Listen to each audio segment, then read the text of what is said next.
안녕하십니까. KBS 최강시사 김기화 기자입니다. 비명계인 이상민 의원이 이준석 전 대표 신당의 합류 가능성을 열어놨다, 이런 인터뷰가 나오면서 민주당의 비명계 의원들에게 이목이 집중되고 있죠. 김종민 민주당 의원에게 직접 입장을 들어보겠습니다. 요즘 뉴스마다 빠지지 않고 등장하는 핫이슈, 바로 국민의힘 인요한 혁신인데요. 이 통합 희생에 이어서 다음 키워드로 뭘 가지고 나올지 인요한 혁신위원장 전화 연결해서 자세히 이야기 들어보겠습니다. 이어서 뉴스 일대기는요, 주식시장을 요동치게 만든 공매도, 이게 뭐길래 이렇게 날린지, 원래 어떤 일이었는지 그 정책을 쫙 한번 살펴보겠습니다. 마지막으로 한 달째 이어지고 있는 이스라엘 하마스 전쟁, 출구 없는가에 대해서 김준영 한동대 교수와 함께 짚어보겠습니다. 11월 8일 수요일 최강시사 출발합니다.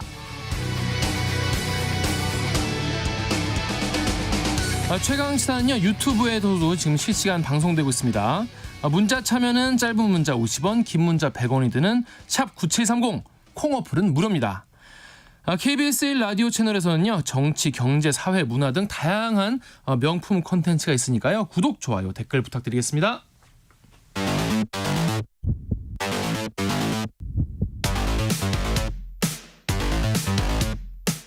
오늘 아침 가장 뜨거운 뉴스 언박싱. 네, 뉴스 언박싱부터 시작합니다. 민동기 기자 그리고 김민하 평론가 나와 있습니다. 안녕하세요. 안녕하십니까. 오늘 조간 보니까 다 일면에 이 기사부터 다 나와 있더라고요. 정부가 일회용품 규제를 전면 철회하기로 정했습니다. 그러니까 음식점에서 일회용 종이컵 사용을 금지하지 않기로 허용을 한다는 그런 얘기죠. 그리고 이제 편의점이라든가 커피 전문점에서는 비닐봉지라든가 플라스틱 빨대 사용도 당분간은 단속을 하지 않겠다, 이런 입장을 밝혔습니다. 취지는 소상공인들의 부담을 완화한다, 그리고 현장 혼란을 최소화하기 위한 그런 차원이다라고 설명을 하고 있는데, 좀 이상한 대목들이 좀 있어요. 네.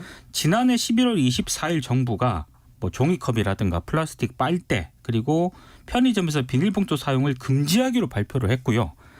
1년 동안 과태료를 부과하지 않는다. 이게 계도기간 상태였습니다. 그 계도기간 종료일이 이제 오는 23일이거든요. 이게 계산을 해보면 한 보름 정도 앞두고 갑자기 이거를 이제 전격적으로 이제 원래대로 하는 대로 하셔도 됩니다, 이렇게 발표를 하는 거예요.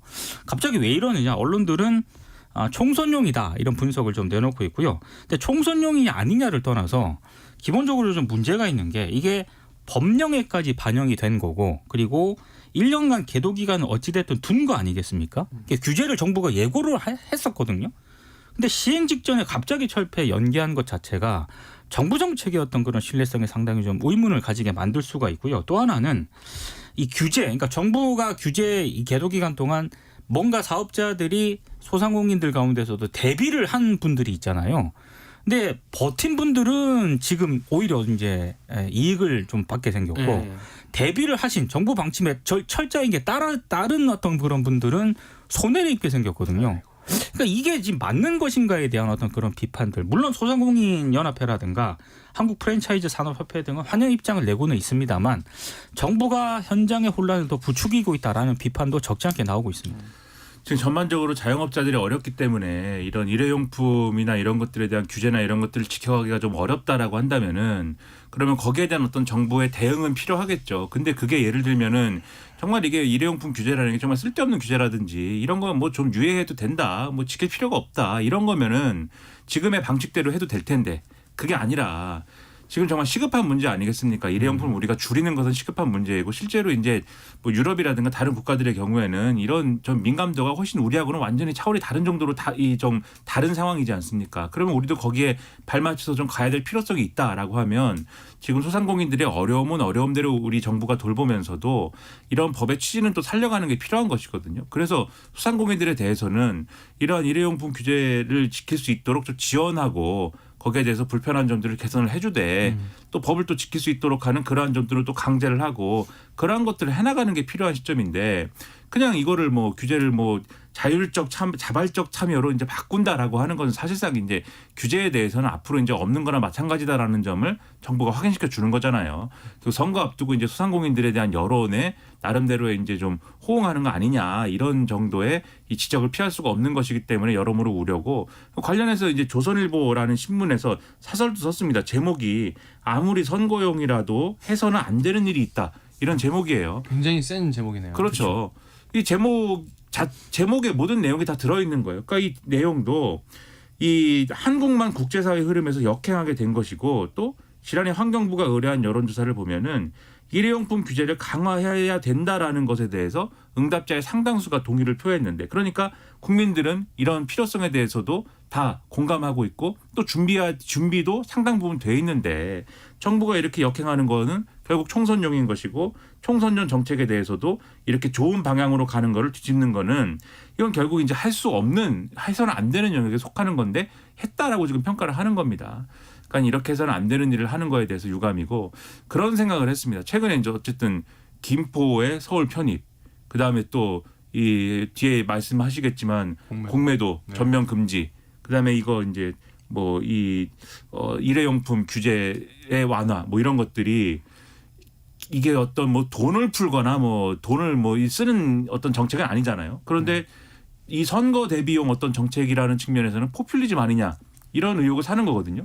돈 안 쓰는 포퓰리즘 정책을 하는 거냐 선거 앞두고 돈 안 쓰는 포퓰리즘이다 이런 지적도 있을 수 있는 것이어서 다시 한번 생각을 해봤으면 좋겠습니다. 청취자 중에서 이선영님이 지구가 아파요, 많이 아파요라고 하시는데 지구도 아프고 많은 분들이 또 빨대 하면 또 우리 또 바다거북 코에 또 빨대 그렇죠. 꽂혀 있는 거 보고 아유 내가 좀 불편해도 그냥 종이 빨대를 쓰거나 빨대 아예 안 써야겠다 이런 생각도 많이 하셨을 텐데 이번에 이렇게 폐지되면서 마음껏 또 플라스틱 빨대 많이 쓰게 되는 게 아닌가 이런 우려도 드는데 7498님이 그동안 종이 빨대 나 너무 싫었는데 플라스틱 빨대 허용한다니까 또 자주 사용하게 될 것 같아요 라고 하신 분도 계셨습니다. 사실 종이 빨대 불편하긴 하다는 말도 많이 나오긴 했잖아요. 이게 사실 또 기술이 또 좀 그렇죠. 개발될 또 시간이 또 필요하긴 한데 그러니까 계도 기간이긴 합니다만 그래도 이제 이달 말쯤에 어찌됐든 이걸 이제 정부가 규제를 할 것이다라는 것 때문에 많은 분들이 거기에 대비를 해왔거든요. 1년 동안. 그렇죠. 근데 갑자기 이게 안 해도 된다라고 해버리면은 정부가 방침이 그렇게 밝히게 되면은 이 사람들이라고 환경이라든가 습관인 게 굉장히 무섭습니다. 저만 하더라도 제가 자주 가는 편의점이 있습니다. 네. 거기 매일 가서 네. 커피를 텀블러를 이렇게 저는 받거든요.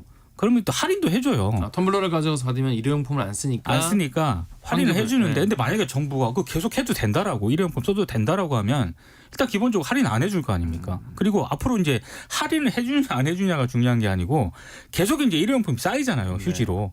그러니까 그런 부분들에 대해서 이 정책이 온당한 것인가 이 부분에 대해서는 정말 심각하게 고민을 해야 될 것 같습니다. 그리고 종이 빨대는 예를 들면은 뭐 종이 빨대로 음료를 먹을 때 불편한 부분도 있죠. 네. 예를 들면 뭔가 내가 이 종이 빨대에 종이 맛이 나는 것 같은데 이런 느낌이 드는 음료들도 있습니다. 근데 그런 부분은 기술적으로 말씀하신 대로 극복할 필요도 있는 거예요. 그럼요. 그리고 일부 이제 다른 국가들에서 내놓은 다른 국가 연구진이 내놓은 연구 결과를 보면은 이 종이 빨대에도 좀 유해 물질이 있는 경우도 있다. 이런 연구 결과도 있는데 또 국내에 또 종이 빨대 제조하는 상당히 큰 기업들의 경우에는 그게 이제 외국의 일부 사례인 것이지 국내에서 제조하는 종이 빨대의 경우에는 그렇지 않다. 또 반론의 어떤 그런 근거를 내놓기도 하고 막 이 논쟁적인 부분들도 있는 거거든요. 그러니까 기술적으로 그것도 이제 극복할 수 있는 부분이라고 한다면은 우리가 이 극복해 가면서 사실 또 이 환경에 도움이 되는 방향으로 해나가야 되는 거 아니겠습니까? 그러니까 문제를 그런 방향으로 풀어야지 종이 빨대 이게 좀 우리가 사용하기 불편하고 또 일부 또 이거를 만드는 과정에서 또 이 나쁜 물질이 있을 수도 있어라는 이유로 결국 그러니까 뭐 플라스틱 빨대 써야지 이렇게 가는 게 그게 또 옳지 않은 방향 아니겠습니까? 그런 점을 같이 생각을 해봐야 되겠죠. 네, 다음 뉴스 가보겠습니다. 윤석열 대통령과 이 박근혜 전 대통령이 12일 만에 또 만났습니다. 그러니까 이것도 청소년 행보 아니냐라고 하는 게 많은 언론들의 일단 분석입니다. 박근혜 전 대통령 어제 대구를 찾아서 만났고요. 왜 만났을까를 제가 언론들이 어떻게 분석을 하고 있는가 봤더니 결국에는 최근에 이준석 전 대표가 주도하는 신당 출연 가능성 이게 이제 언론들이 많이 주목을 했잖아요. 이게 많이 거론이 되다 보니까 전통적인 어떤 보수층의 민심을 파고드는 그런 행보를 대통령이 보이고 있다라는 분석들을 상당히 많이 내놓고 있고요. 특히 어제 윤 대통령께서 박근혜 전 대통령을 만나서 박정희 전 대통령의 성과 얘기를 굉장히 많이 했거든요. 이를테면 지금 뭐 박정희 대통령 시절 국정 운영을 되돌아보면서 배울 점을 국정에 반영을 하고 있다. 이런 얘기를 하니까 또 박근혜 전 대통령이 굉장히 또 거기에 맞는 또 발언을 화답을 하고 이랬는데 이 행보도 일단 굉장히 언론들이 총선형 행보다라는 그런 분석을 내놓고 있고 이에 앞서서 바르게 살기 운동 전국 회원 대회에 축사를 하러 대통령이 또 참석을 했습니다. 여기 이제 축사에서 대구에 오니까 힘이 난다 이렇게 얘기를 하기도 했고요. 그럼 이게 바르게 살기 운동 이 협의회가 이게 뭐 하는 곳이냐? 바르게 살기 운동 협의회는 한국 자유청년연맹 그리고 새마을운동 중앙회와 함께 이른바 3대 어떤 관변 단체로 꼽힌다는 그런 분석도 있거든요. 그러니까 왜 대통령이 여길 가서 또 여기 축사를 하고 이랬을까?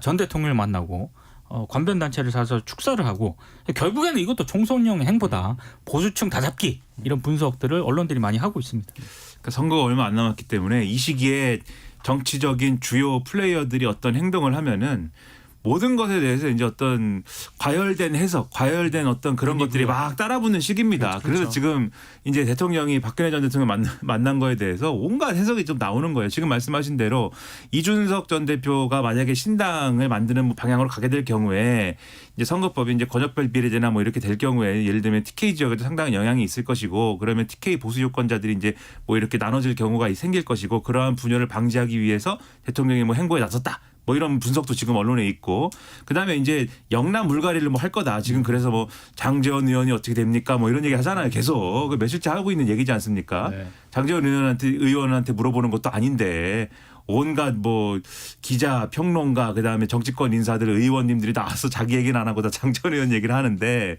근데 아무튼 간에 그런 것 때문에 영남 민심이 흔들릴 경우에 그걸 다잡기 위해서 또 보수층 다잡기에 나섰다. 뭐 이런 해석도 하고 근데 저는 그런 것들에 대해서 좀 의문인 게 영남 유권자들 특히 TK 유권자들을 어쨌든 그런 목적이라고 하면은 보수 통합이라고 하면은 그 보수적인 유권자들을 통합시키는 카드는 반드시 박근혜 전 대통령을 만나야 달성 가능한 것인가 이제 그런 거에 의문인 거예요. 왜냐하면은 전직 대통령을 현직 대통령이 연속으로 이렇게 한 2주 간격으로 이렇게 연속으로 2번 만난 거 제가 볼 때 이전에 거의 기억이 나는 사례가 없습니다. 2주 만에 만난 건 좀 놀랍긴 했습니다. 그렇죠. 네. 그러다 보니까 이게 뉴스가치나 이런 것도 오늘 보수 언론들 쭉 보니까 이걸 비중 있게 다룬 느낌이 아니에요. 그러니까 뭐 물론 비중 있게 다뤘지만 막 일면에 이렇게 사진이 크게 실리고 이런 느낌이 아니거든요. 지금.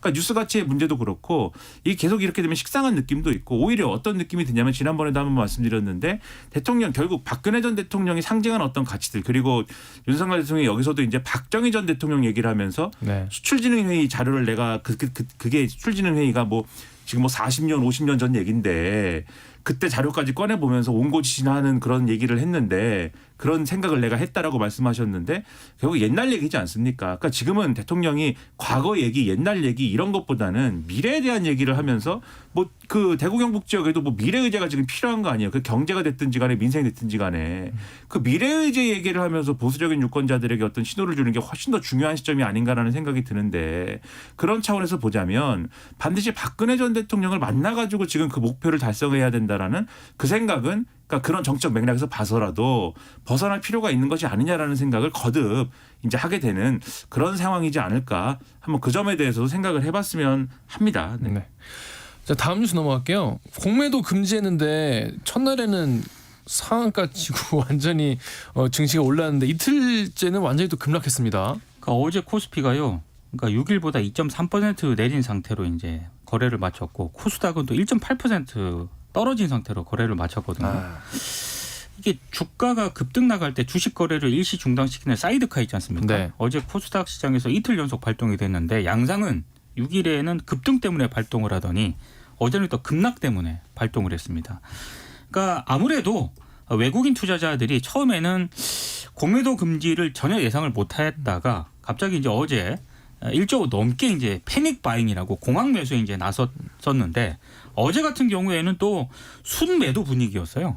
그러니까 외국인 투자자들이 순매도에 나서니까 주식을 팔아서 원화가 또 발생을 하잖아요. 이걸 또 달러로 바꿨습니다. 그러다 보니까 또 원화 가치가 또 하락을 했어요. 그러니까 여러 가지로 이제 왔다 갔다 하는 그런 상황이 계속 반복이 되고 있는데 물론 이제 뭐 이런 측면도 있긴 하지만 미국 상황도 어느 정도 영향을 미쳤던 것 같습니다. 7일부터 9일 사이에 우리 돈으로 약 147조 원 정도에 달하는 국채 발행이 이제 들어가게 되거든요. 그러니까 이런 것도 이제 어느 정도 이제 영향을 좀 미친 것 같은데 국채 발행량이 늘어나게 되면은 채권 가격이 내려가고 금리가 상승을 하게 됩니다. 뭐 이런 것도 영향을 미친 건 분명합니다만 문제는 앞으로 이제 외국인 투자자들이 청산하지 못한 공매도 그 물량이 있지 않습니까? 이게 지금 언론들 보도를 보니까 남은 물량이 한 1조 원 정도 된다라고 해요. 그럼 이거 어느 정도 좀 버틸 수 있는 것이냐? 종목별로는 한 4, 5일 그리고 아무리 길게 봐도 2주일이면 이 공매도 물량 청산이 끝날 것이다라고 하는 게 일부 전문가들의 분석입니다. 그러면 그 뒤에 어떤 이후 상황들 흔히 말해서 공매도 금지에 따른 상승 효과는 길어야 2주 정도밖에 안 된다는 얘기지 않습니까? 걱정입니다. 그 뒤에 어떻게 될지. 그러니까 어제 말씀드렸고 이제 오늘 상황 그러니까 어제 말씀드린 건 이제 그저께 상황에 대한 말씀을 드리는 것이고 오늘 말씀드린 건 이제 어제 시장 상황에 대해서 말씀드리는 거잖아요. 그러니까 이게 그저께는 천당이고 어제는 지옥이었다. 이제 개미 투자자들이 이렇게 얘기하는 호소하는 부분이고 그다음에 우려되는 건 이런 분들이 있는 거예요. 그제 이제 소위 말하는 천당이었기 때문에 어제 그래서 나는 들어갔는데 아이고 어제 지옥이 돼서 나는 슬프다. 뭐 이런 분들이 있다는 거예요. 지금. 너무 슬프시겠는데. 그렇죠. 그러니까 이게 좀 주시하셔야 될 게 그제는 어쨌든 뭐 천당의 이유에 대해서 우리의 어떤 결정 그러니까 이제 공매도 전면 중지에 따른 그거에 대한 소위 말하는 이제 이 증권계 용어로 이제 쇼커버링 포지션에 따른 어떤 그러한 부분도 있었지만 또 미국발 어떤 이 호재도 있다고 말씀드리지 않았습니까? 고용 부분에 대한. 근데 어제는 또 그 미국발 호재가 식었어요. 어제는 또. 그렇죠. 그래서 그게 식은 데다가 그다음에 이제 그 이 공매도 전면 중지에 따른 그것에 대한 어떤 효과나 이런 것들도 어제는 한 차례 쉬어간 거거든요. 그러니까 이런 부분이 천당과 지옥이 반복되는 현상들이 앞으로도 종종 계속 될 것이다라는 게 전문가들의 진단입니다. 그러면은 지금 말씀드린 대로 개미 투자자들이라는 분들은 계속 요 사이클을 한 박자씩 뒤따라가는 형국이 계속 될 거거든요.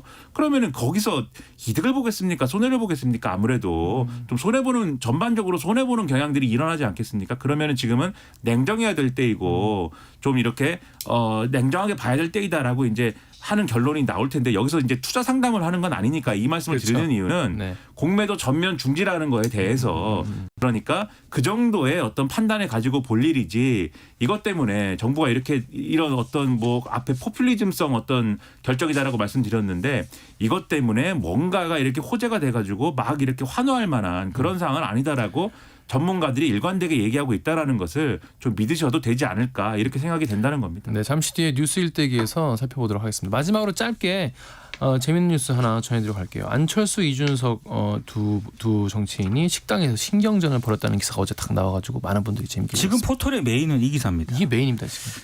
두 사람이 어제 각각 국회 앞 식당에서 기자들하고 식사를 하고 있었나 봅니다. 근데 공교롭게도 옆방에 있었거든요. 근데 이제 여의도에서 식사를 종종 해보신 분들은 아시겠지만 네. 그 방음이 안 됩니다. 조용히 말해야 돼요. 조용히 말을 해야 되거든요. 근데 안철수 의원이 기자들의 질문에 답하는 과정에서 이준석 전 대표를 좀 비판을 했나 봐요. 토크 콘서트 할 때 인요한 혁신위원장한테 영어로 말한 거 있지 않습니까?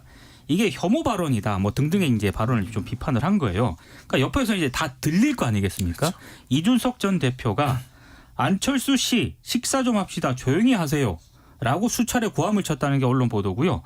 안철수 의원은 여기에 대응하지 않고 두 사람은 서로 마주치지 않은 채 식당을 떠났다 이런 얘기인데 뭐 얘기는 간단합니다. 그런데 네. 포털에 거의 이 기사로 지금 도배가 되어 있습니다. 우리 참 정치자들이 이준석 전 대표가 밥 먹다 소리 지르는 얘기까지 알아야 되느냐 뭐 이런 생각도 들 법한 이걸 제 기사를 썼어요. 그러니까 저는 여러모로 이제 좀 아쉬움이 있습니다. 안철수 의원이 밥 먹다가 이준석 전 대표 욕한 얘기까지 기사가 나와야 되는가 소리 지른 얘기까지 기사가 나와야 되는가 이런 의문도 드는데 어쨌든 남말은 새가 듣고 반말은 쥐가 듣는다지 않습니까? 뭐 서로 말 조심해야 되겠고 이준석 전 대표가 좀 더 성숙하게 대응을 하는 게 좋았을 것 같아요. 그렇죠. 저 같으면은 제가 만약에 이준석 전 대표였으면은 그 자리에서 옆에서 이제 그런 자기 험담하고 있으면은 소리 질러서 대응하는 것보다는 오히려 저도 그 자리에서 뭐 혼자만 먹지 않았을 거 아닙니까? 누군가 같이만 먹었을 거 아니에요. 혼자만 먹었으면 어쩔 수 없는 일이지만 서로 기자들하고 먹었습니다. 그렇죠. 네. 그런 거겠죠. 그럼 저도 그 자리에서 안철수 의원 험담하면 되는 거 아닙니까? 그러면 뭐 서로 듣겠죠. 그러면 서로 들리니까 뭐 자제하지 않았을까요? 뭐 그런 정도로 대응을 했으면 됐는데 뭐 굳이 소리 지를 일이었나 그런 의문도 저 들고. 같으면 그냥 조용히 식사 끝나고 말씀 잘 들었습니다 하고 나갈 것 같은데. 문 열고 이렇게 근데 그것도 그렇고 저 같으면 같이 험담했을 것 같습니다. 아무튼 여기서 좀 인성이 드러나네요. 네. 청취자 여러분들도 남 험담할 때는 주의를 기울이시기 바라겠습니다. 자, 뉴스 언박싱 민동기 기자 그리고 김민하 평론가였습니다. 지금 KBS 1라디오 최강시사 듣고 계신 시간은 7시 40분입니다. 최강시사 출근길 날씨 정보입니다. 일부 경상권 내륙에 한파특보가 발효된 입동입니다. 이번 가을 들어 가장 추운 아침이고요. 서울은 현재 기온 1.9도 기록하고 있습니다. AWS 자동 관측 장비로는 은평구나 노원구가 영하 1도대까지도 떨어졌는데요. 역시 곳곳으로 경기나 충북, 전북, 경북에 영하 1도에서 영하 3도 사이의 기온 보이고 있고요. 대관령도 영하 4도대까지 떨어져서 많이 춥습니다. 다행히 오늘 낮부터 목요일인 내일까지는 평년 기온을 회복해 나가겠습니다. 하지만 금요일 낮부터 다시 추워져 이번 주말 휴일은 더 추워질 전망입니다. 오늘 낮 기온은 서울 15도 등 전국이 14도에서 20도까지 기온이 올라 추위가 풀리겠고요. 일교차가 크게 벌어지겠습니다. 오늘 전국이 구름 가끔 많겠고 대기질은 깨끗합니다. 내일 오후부터 모레 오전까지 전국에 가끔 비가 지난 뒤에 모레 금요일 오후부터 다시 공기가 차가워지겠습니다. 현재 서울 기온 1.9도입니다. 최강시사 출근길 날씨 정보 최영우였습니다. 계속해서 이 시각 교통 상황 KBS 교통정보센터 공인혜 씨가 정리해드립니다. 네, 이 시각 교통정보입니다. 날이 추워지면서 도로 위로 살얼음이 낀 곳들이 있습니다. 램프 구간 또 터널 진출입구 등을 지나실 때 각별히 주의 운행하셔야겠습니다. 현재 영동고속도로 강릉 쪽 강원권인 둔내 부근 1차로에선 승용차 한 대가 완전히 뒤집힌 사고를 처리 중인데요. 화물차와 추돌한 상태라 처리에 오랜 시간이 걸릴 것으로 예상됩니다. 이전 수도권 정체는 서창에서 월곶, 둔대 분기점부터 부곡 사이, 다시 용인부터 양지 터널 쪽으로 이어집니다. 반대 인천 쪽 서안산에서 월곶 쪽으로 차가 늘었고요. 이후 서창 분기점 1차로는 고장난 차로 막혀 있습니다. 수도권 제일순환선 판교에서 일산 방향은 시흥 휴게소 4, 5차로에서 화물차 사고 정리 중이고요. 서울시내 내부순환도로 홍지문 터널 안 3차로는 고장난 차로 막혀 있습니다. 뒤로 기름 램프부터 영향을 받고 있습니다. 또 노들로 한강대교 방면도 여의 하류 부근 2차로에서 고장난 차 처리 중이라 노량진 수산시장까지 정체가 극심합니다. KBS 교통정보센터였습니다. 오늘 하루 이슈의 중심. 당신의 하루를 책임지는 직격 인터뷰. KBS 최강시사. 자, 이상민 의원이 이준석 전 대표와 손잡을 가능성 부인하지 않았죠. 이러면서 이른바 비명계 의원들의 행보 눈길이 쏠리고 있습니다. 김종민 민주당 의원 나오셨습니다. 직접 입장 들어보겠습니다. 의원님 안녕하세요. 예, 안녕하세요. 예, 의원님도 그 이상민 의원 발언 처음 들으셨을 텐데 들으시고 좀 어떠셨어요? 모르겠어요. 그거는 그 제가 그 전문을 다 안 봐서 모르겠는데 언론 보도만 놓고 보면 네. 결국은 이준석 신당에 합류할 가능성이 열려 있다 이렇게 보도가 됐잖아요. 네네. 그 제가 이상민 의원하고 통화를 해봤습니다. 네. 그랬더니 그런 취지로 얘기한 건 아닌데 언론에서 이제 그 점이 부각돼서 좀 취지에서 벗어났다 이렇게 말씀을 하시더라고요. 그 원래 취지는 어떤 취지였을까요? 이상민 의원께서는 이제 우리 민주당의 혁신과 변화가 반드시 필요하다. 이 주장을 계속 일관되게 하고 계시는 거고 그런 취지에서 민주당의 변화가 만약에 안 된다면 자기의 그 뜻과 소신이 있잖아요. 이걸 펼치기 위해서 어떤 선택도 하겠다. 거기에는 뭐 탈당이든 신당이든지 여러 가지 가능성은 있겠지만 일단 1차적으로는 민주당의 변화와 혁신, 결단 이런 것들이 우선이고 그것이 안 됐을 때 최종적으로 어떤 결정할지는 다 열어놓고 생각해 보겠다 하는 건데 그걸 특정해서 이준석 신당 합류라고 보는 거는 언론에서는 좀 너무 앞서 나간 거고요. 이상민 의원님 또 개인적으로 그런 생각을 하시는 건데 심지어는 이제 뭐 비명계 의원들 해가지고 여러 명의 의원들이 이준석 신당에 합류한다 이런 보도도 나와요.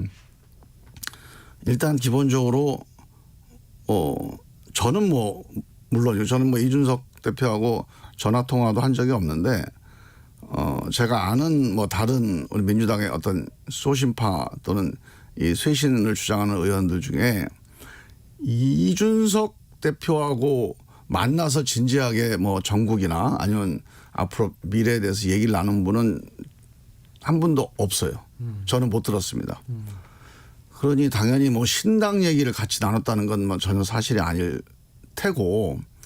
근데 문제는 그럼 앞으로 그럴 가능성이 있지 않냐 이렇게 이제 언론에서 보고 자꾸 이렇게 기사를 쓰는 거 아닙니까? 근데 저는 그럴 가능성 없다고 봅니다. 아예 없다고 보시나요? 만약에 민주당에서 몇몇 의원들이 야 이거 민주당 이제 변화해야 되는데 결단해야 되는데 안 한다. 그래서 우리는 우리 뜻을 펼치기 위해서 이 새로운 정치를 펼치기 위해서 뭐 이재명 정치는 아니라고 본다. 뭐 이래서 만약에 탈당을 하든 신당을 만들든 그거는 새로운 정치를 하기 위해서 제대로 된 정치를 하기 위해서 새로운 선택을 하는 거거든요. 근데 이준석 정치가 새로운 정치고 우리가 생각하는 그런 새로운 비전은 아닙니다, 절대로. 그거는 예. 제가 뭐 이준석 정치를 뭐 폄하하거나 무시하자는 게 아니고 네. 그런 이준석 대표는 그 나름대로 자기 길이 있어요. 그 길을 존중합니다. 그러나 적어도 김종민이 생각하는 새로운 정치, 내가 하고 싶은 정치는 아니에요, 그런 거는. 그리고 아마 민주당에 있는 이른바 다른 소신파 의원들이 대부분이 같은 생각일 겁니다. 그런 점에서 당을 같이 한다. 이거는 제가 본 가능성은 없어 보이고요. 그런데 만약에 이제 뭐 양당에서 다 이제 여러 가지 총선 앞두고 여러 가지 변화가 있으니까 뭐 신당들이 각자 나올 수 있지 않겠습니까? 나왔을 때 지금 이런 윤석열 정치, 이재명 정치, 이런 전체주의 내지는 무슨 사당화 이 문제에 대해서 서로 문제의식을 갖고 있는 그런 정치인들이 서로 뭐 협력을 한다거나 협의하는 건 있을 수 있겠으나 하나의 당으로 같이 가는 거는 그거는 저는 맞지 않을 것 같다고 봅니다. 그러니까 현 민주당 지도부나 이제 가는 기조에 대해서 마음에 안 드시는 분들이 계시면 네. 탈당을 할 수 있고 신당 만들 수도 있지만 이준석 당은 아니다. 그걸 만든다는 건 아니고 이건 그런 아니지만 가능성은 쓰고 있는데 있지만, 예. 그 가능성이 있다고 그래서 그게 이준석 정당이다. 이준석 정당 같이 한다. 이거는 저는 가능성 없다고 봅니다. 가능성 0이다 말씀하셨고요. 그런데 이 비명계 의원이라는 말을 처음 쓴 건 이준석 대표란 말이죠. 이준석 전 대표란 그러니까 이제 말이죠. 그거는 이준석 대표는 주관적으로 네. 비명계 의원들이 탈당할 수도 있다. 신당을 만들 수 있다. 그러면 같이 해야 되지 않겠냐. 이런 생각을 주관적으로 할 수는 있죠. 그걸 우리 막을 수는 없잖아요. 그래서 뭐 비명계하고도 같이 열어놓고 하면 좋겠다. 이렇게 생각할 수도 있겠으나 제가 보기에는 뭐 그렇게 주장하는 분들이 있습니다. 네. 그 이제 평론가나 이런 분들이. 근데 이제 민주당에 있는 그런 이른바 비명계나 그런 혁신파 의원들은 전체적으로 그 민주당의 정신, 김대중 노무현이 실현하려고 했던 그런 국민 대연합 정치 또는 뭐 대화와 타협의 정치 또는 도덕적인 정치. 이 민주정치, 도덕정치, 이 국민 과반수 정치를 어떻게 실현할 건가 하는데 초점이 있는 거예요. 그런 점에서 볼 때 이준석 정치하고 이게 뭐 서로 경쟁하면서 협력하는 건 가능하겠으나 하나의 당으로 가는 거는 저는 맞지 않다고 봅니다. 총선이 이제 얼마 안 남았지 않습니까? 근데 이준석 신당이 이제 출범할 수도 있잖아요. 물론 안 할 수도 있지만, 근데 한다고 하면은 뭔가 중도층의 표를 좀 가져갈 가능성이 높다. 본인들도 이제 그런 주장을 하고 있는데, 지금 민주당 의원님들 입장에서는 이게 얼마나 좀 파괴력이 있을까? 민주당 지금 이제 지지자분들이 얼마나 좀 이탈할까? 이런 거에 대한 위기감이나 좀 이렇게 전망하시는 분야 있나요? 그거는 뭐 이준석 신당이든 뭐 유승민 신당이든 아니면 뭐 또 민주당 계열의 신당이든 간에 현재 있는 중도 유권자들은 지금 현재 민주당과 국민의힘의 정치에 대해서 상당히 많이 실망을 하고 있습니다. 심지어는 이제 배신감도 느끼고 있어요. 양쪽이 변화하면 중도층 공간은 없어질 거고 양쪽 다 변화를 안 하면 그러면 아마 총선에서 그 이른바 양쪽의 비호감인 이런 유권자들이 목소리를 내고 싶어 할 거고 그런 정치 세력이 아마 힘을 결집할 수 있을 거다 저는 그렇게 봐요. 그러니까 양쪽 당, 그러니까 국민의힘이든 민주당이든 변하지 않으면은 무조건 뺏길 변하는 거다. 정당이 이기는 거고 유권자를 결집시키는 거고. 그렇다면 짧게 말해서 민주당은 지금 어떤 게 변해야 된다고 보시나요? 일단 생각을 해보세요. 다 잊어버린 모양인데 네. 지난 민주당 1년 동안 주로 많이 언론에서 문제 제기하고 국민들 문제 제기한 게 뭡니까? 도덕성 아닙니까? 지금 우리가 검찰 독재라고 싸우고 있어요 지금. 네. 독재와 싸우는 또는 일방적인 독선 독주와 싸우는 야당입니다. 권력과 싸우는 야당의 가장 큰 힘은 뭐겠습니까? 도덕성이다. 그 국민들한테 신뢰받는 건데 그 1번이 도덕성이에요. 아, 그래도 이 사람들은 도덕적인 사람들, 믿을 수 있는 사람들이야. 그러니까 이 사람들 통해서 우리가 이 권력을 견제해야지. 이게 기본적인 출발점입니다. 근데 우리가 당대표 무슨 사법 방어하고 방탄정당 되고 돈봉투 감싸고 또 코인 감싸고 이래갖고 이게 완전히 내로남불 정당이 돼버렸잖아요. 그래서 30% 민주당을 정말로 열성적으로 지지한 정말 고마운 분들. 윤석열이 정말 미워가지고 이 민주당 좀 문제가 많지만 어떻게 고쳐서 써야겠다. 이런 분들 30%만 지지하는 겁니다. 그럼 이 나머지 21%를 얻어야 우리가 과반수가 될 수 있지 않겠어요? 그분들을 위해서는 이 내로남불, 이 도덕성의 실종 이 문제를 치유해야 됩니다. 아, 우리 잘못했습니다. 우리 원래 우리 김대중, 노무현 정신 다시 이어서 도덕적인 그런 야당 가겠습니다. 두 번째로 지금 당내 민주주의가 완전히 깨져 있습니다. 민주주의라는 게 뭡니까? 여러 가지 의견이 자유롭게 토론되면서 그 속에서 하나의 어떤 공감대가 만들어지는 게 이 민주주의의 가장 강력한 힘 아니에요? 여러 가지 의견이 안 나와요. 이재명 대표를 지지하는 건 오케이. 나머지는 다 수박.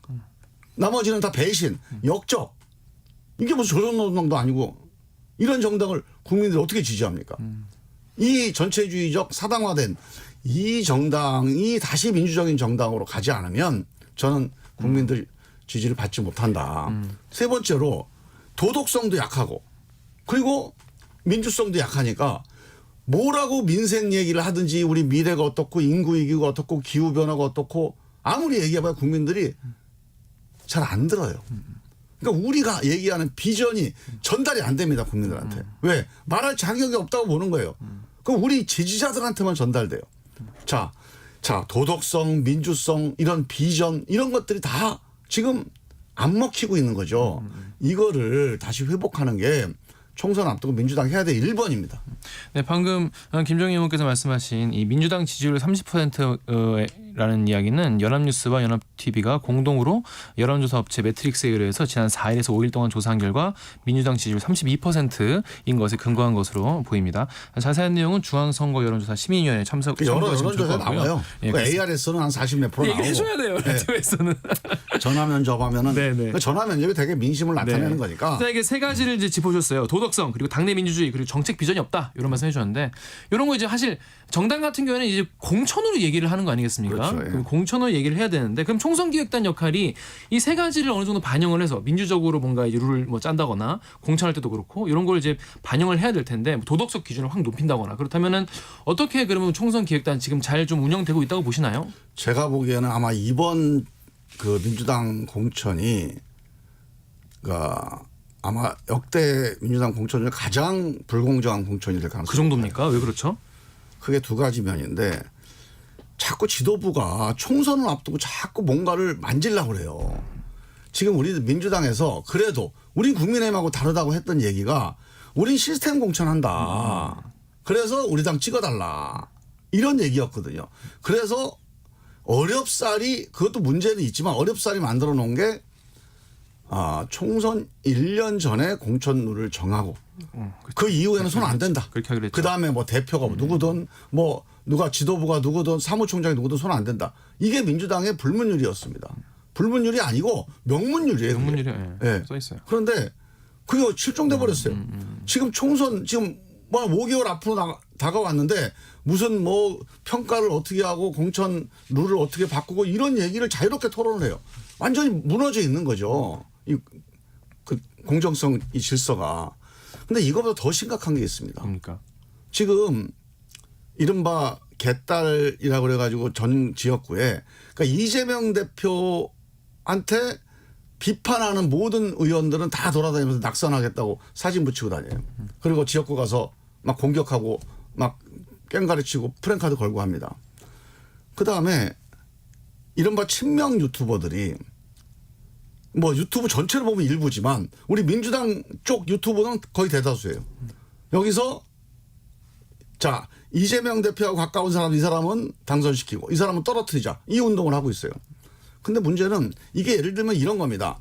요새는 마을 이장 선거도 이 정도로 불공정한 선거를 안 합니다. 예를 들면 마을 이장 선거를 하는데 우리 마을 이장에서 이 사람이 우리 군수랑 가깝다. 그러니까 이 사람 찍어주고 이 사람은 군수하고 맨날 쓴소리하고 그러니까 이 사람 떨어뜨려야 된다.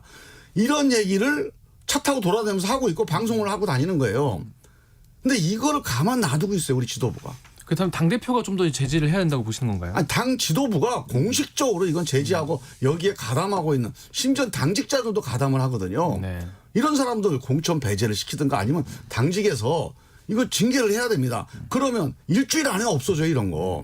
근데 이런 것들이 없어져야 자 마을 이장 선거도 지금 되게 민주적으로 합니다. 그런데 한 당의 제1당의 선거를 내부 경선 이런 식으로 한다? 국민들이 그 정당 찍어주겠습니까? 네. 알겠습니다. 마지막에 원래 이 선거법 얘기 꼭 하기로 했는데 시간이 없어가지고 다음에 꼭 모셔듣도록 하겠습니다. 자, 지금까지 김종민 민주당 의원과 말씀 나눴습니다. 고맙습니다. 예, 감사합니다. KBS 1라디오 최강시사 1부 여기서 마치고요. 잠시 후 2부에서는 인요한 국민의힘 혁신위원장과의 인터뷰 그리고 한 번 더 뉴스 준비되어 있습니다.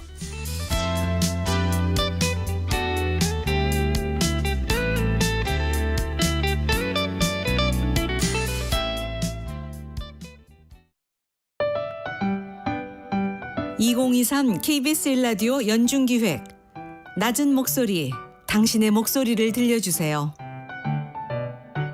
네, 안녕하세요. 종로에서 운영하고 있는 한영양목점 한춘석입니다.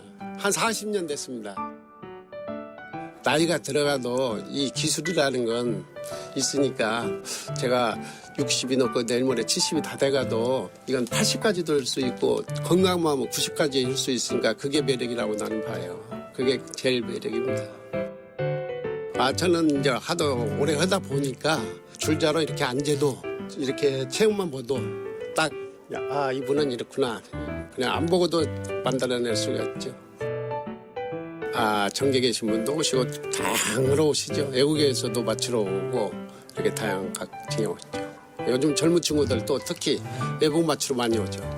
또 가격 대비도 광장시장은 좀 저렴해요. 그렇기 때문에 많이 와서 맞춤을 선호하고 있습니다. 제가 옷을 만들어서 손님이 잘 맞고 또 이렇게 기분 좋게 찾아가실 때 그때가 제일 보람이 있고 좋죠. 기생복도 좀 잘 나오고 그러지만요. 저희 신사복도 많이 찾아주시면은 최선을 다해서 만들어드리고 또 이렇게 저희들이 한 땀 한 땀 잘해서 해드릴 테니까 많이 애용해 주세요.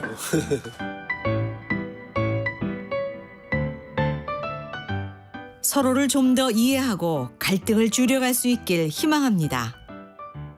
KBS 1라디오 연중기획 낮은 목소리였습니다.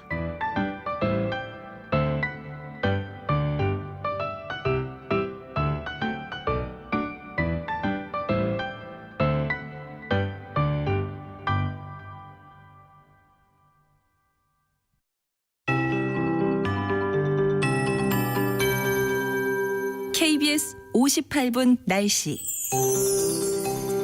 입동인 오늘 서울에는 첫 얼음과 첫 서리가 관측됐습니다. 이렇듯 많은 지역으로 기온이 0도 안팎으로 내려앉아 올가을 최저 기온 보였고요. 일부 경상권 내륙은 한파특보도 내려져 있습니다. 서울 지역 일부 지점으로는 은평구나 노원구 등지로 영하 1도대로 기온이 떨어지기도 했고요. 많은 내륙으로 영하권의 기온 보였습니다. 따뜻한 옷차림 오늘 아침 필요합니다. 오늘 낮부터 목요일인 내일까지는 다시 기온이 평년 기온을 회복하겠고요. 금요일 낮부터 부터는 기온이 다시 떨어집니다. 따라서 주말 휴일 서울은 0도에서 영하 1, 2도까지 기온이 내려앉으면서 주말부터 다음 주까지 다시 추워집니다. 오늘 낮 기온은 다시금 일교차가 크게 벌어지면서 어제보다 5도에서 8도가량 높아지겠습니다. 서울은 오늘 15도로 어제보다 5도 정도 더 오르겠고요. 세종 16, 광주 대구 18도, 부산 20도까지 예상됩니다.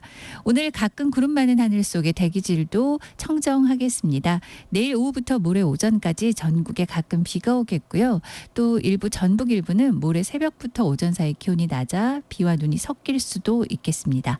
이 비가 끝나면 모레 금요일 오후부터 다시 공기가 차가워져 추워지겠고요. 오늘 아침 내륙 중심에 짙은 안개 주의하셔야 되겠습니다. 현재 서울 기온 2.4도입니다. 기상청에서 최영우였습니다.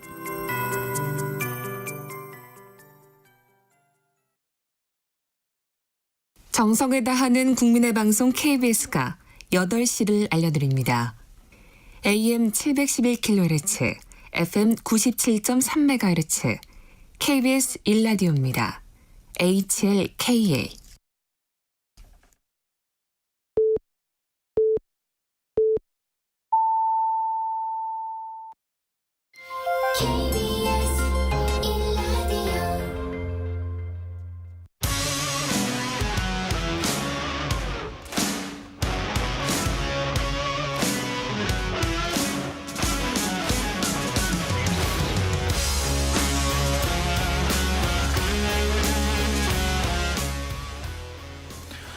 이뇨한 국민의힘 혁신위원장 지난 23일에 취임한 이후에 연일 바쁘게 움직이고 있죠. 국민의힘 혁신 어디까지 왔는지 직접 이야기 들어보겠습니다. 위원장님 안녕하세요. 네, 안녕하십니까. 안녕하십니까. 지금 어디 이동 중이십니까? 네, 지금 대구에 막 도착했습니다. 아, 대구 도착하셨어요? 네, 조금 잡음이 있어도 양해해 주십시오. 예. 대구에서 만날 분들이 많죠. 그렇습니다. 예. 누구 만나실 예정이십니까, 오늘? 우리 시장님도 뵙고요, 홍 네, 시장님. 네. 또 이제 큰 기대는 우리 학생들하고 오늘 대구에서 이제 만남이 있습니다. 네. 지금 혁신이 출범한 지가 3주 차예요, 위원장님. 네. 예, 정치는 사실 처음이시지 않습니까? 근데 그렇습니다. 이게 이제 시작하기 전이랑 3주 정도 지났는데 실제로 해보시니까 생각과 많이 다른가요? 어떻습니까?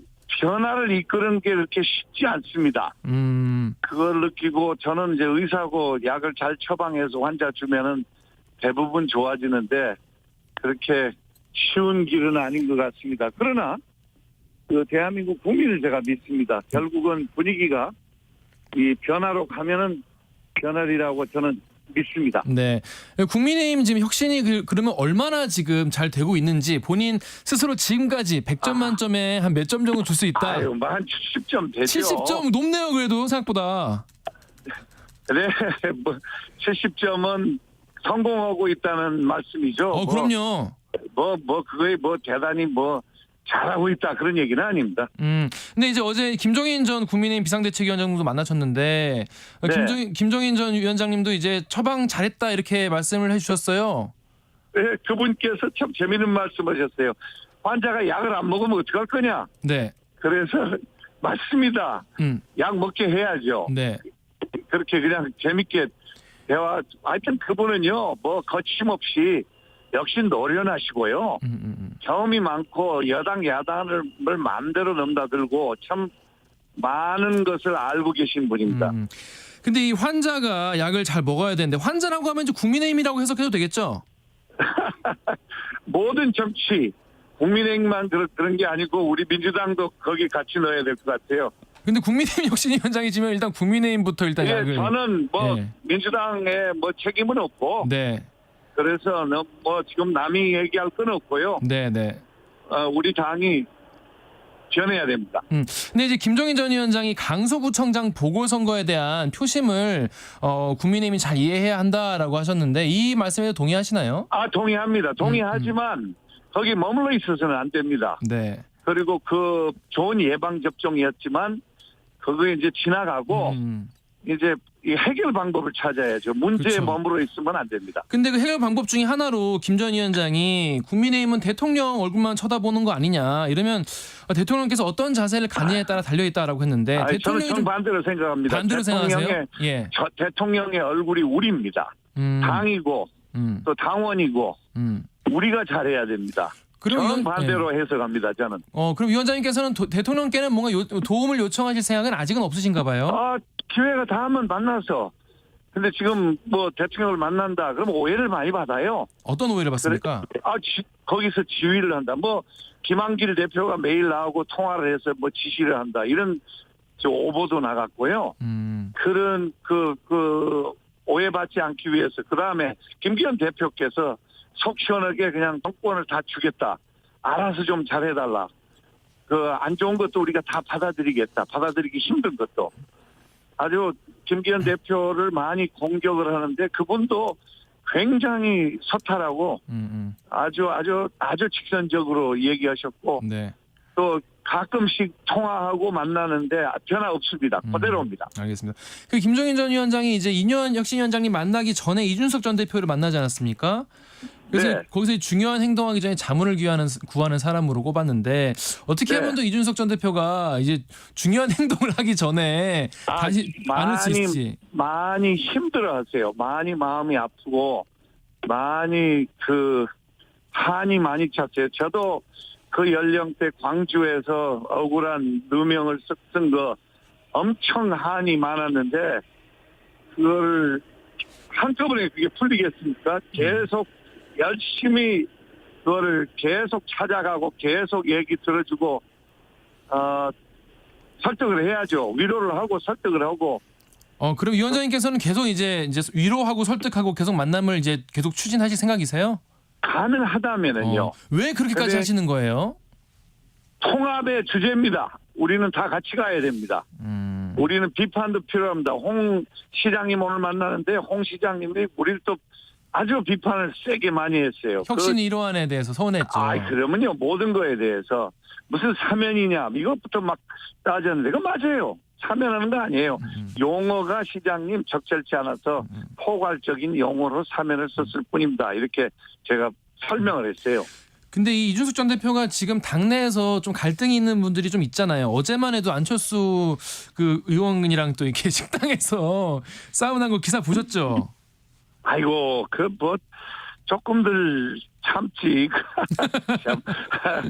예. 그럴 수도 있죠 사람끼리. 네. 그건 대단한 일로 안 봅니다. 조금 투닥거리고 우리 민주주의는요 시끄럽고 건강합니다. 우리 대한민국 민주주의 굉장히 시끄러워요. 그건 나빠요? 시끄럽다고 나쁜 건 아니죠. 네. 그렇습니다. 저희가 최근에 이제 저희 최강시사에 최재성 전 청와대 정무수석이 나와서 인 위원장님 말씀대로 이제 국민의힘 윤핵관 의원들이 정리되면은 이제 이준석 전 대표가 탈당하지 않을 거고 이렇게 되면은 선대위원장을 이준석 전 대표에게 맡길 수 있는 거 아니냐 이런 전망까지 하시던데 혹시 이준석 선대위원장 얘기 생각 있습니까? 저는 이제 거기 권한이 거기까지는 없는데 우선 윤핵관이라는 말부터 고치세요. 네. 이런데 그거 표현이 아주 나쁜 표현이고 그렇습니다. 북한 핵을 얘기하는 건지 난 모르겠어요. 예. 근데 이제 그거는 확실해요. 제가 권한은 없지만 돌아와서 화합을 하면은 우리 이준석 대표가 중책을 꼭 그 중책은 아니더라도 중책을 맡아서 우리를 도와야죠. 들어와야죠. 빨리 합쳐야죠 힘을. 근데 이제 이준석 전 대표는 이제 인터뷰마다 뭐라고 말을 하냐면 말로만 이렇게 어떻게 하겠다 통합하자라고 하면 안 되고 뭔가 좀 제스처 뭔가 현금 거래 뭔가 좀 준이 있어야 한다고 얘기를 하는데 어떻게 좀 이 전 대표를 혁신위원장으로선 네. 그분이 지나간 일은 다 지워버렸어요. 제가 그거 통 크게 했어요. 그러면 이제 본인이 이제 조금 이제 응대할 때가 됐죠. 우리한테 이제 응답을 줄 때가 됐죠. 그러면 이제 위원장님께서는 이준석 전 대표에게 이제 줄 건 다 이미 준 상황이라고 보시는 아니요. 다 준 거는 아니에요. 그렇게 또 해석하지 마세요. 네. 계속 설득하고 계속 얘기를 들어주고 다 못 들었어요. 부산 가서 면전박대를 당한 게 아니고 스케줄이 콘서트가 끝나지를 않아서 못 만났습니다.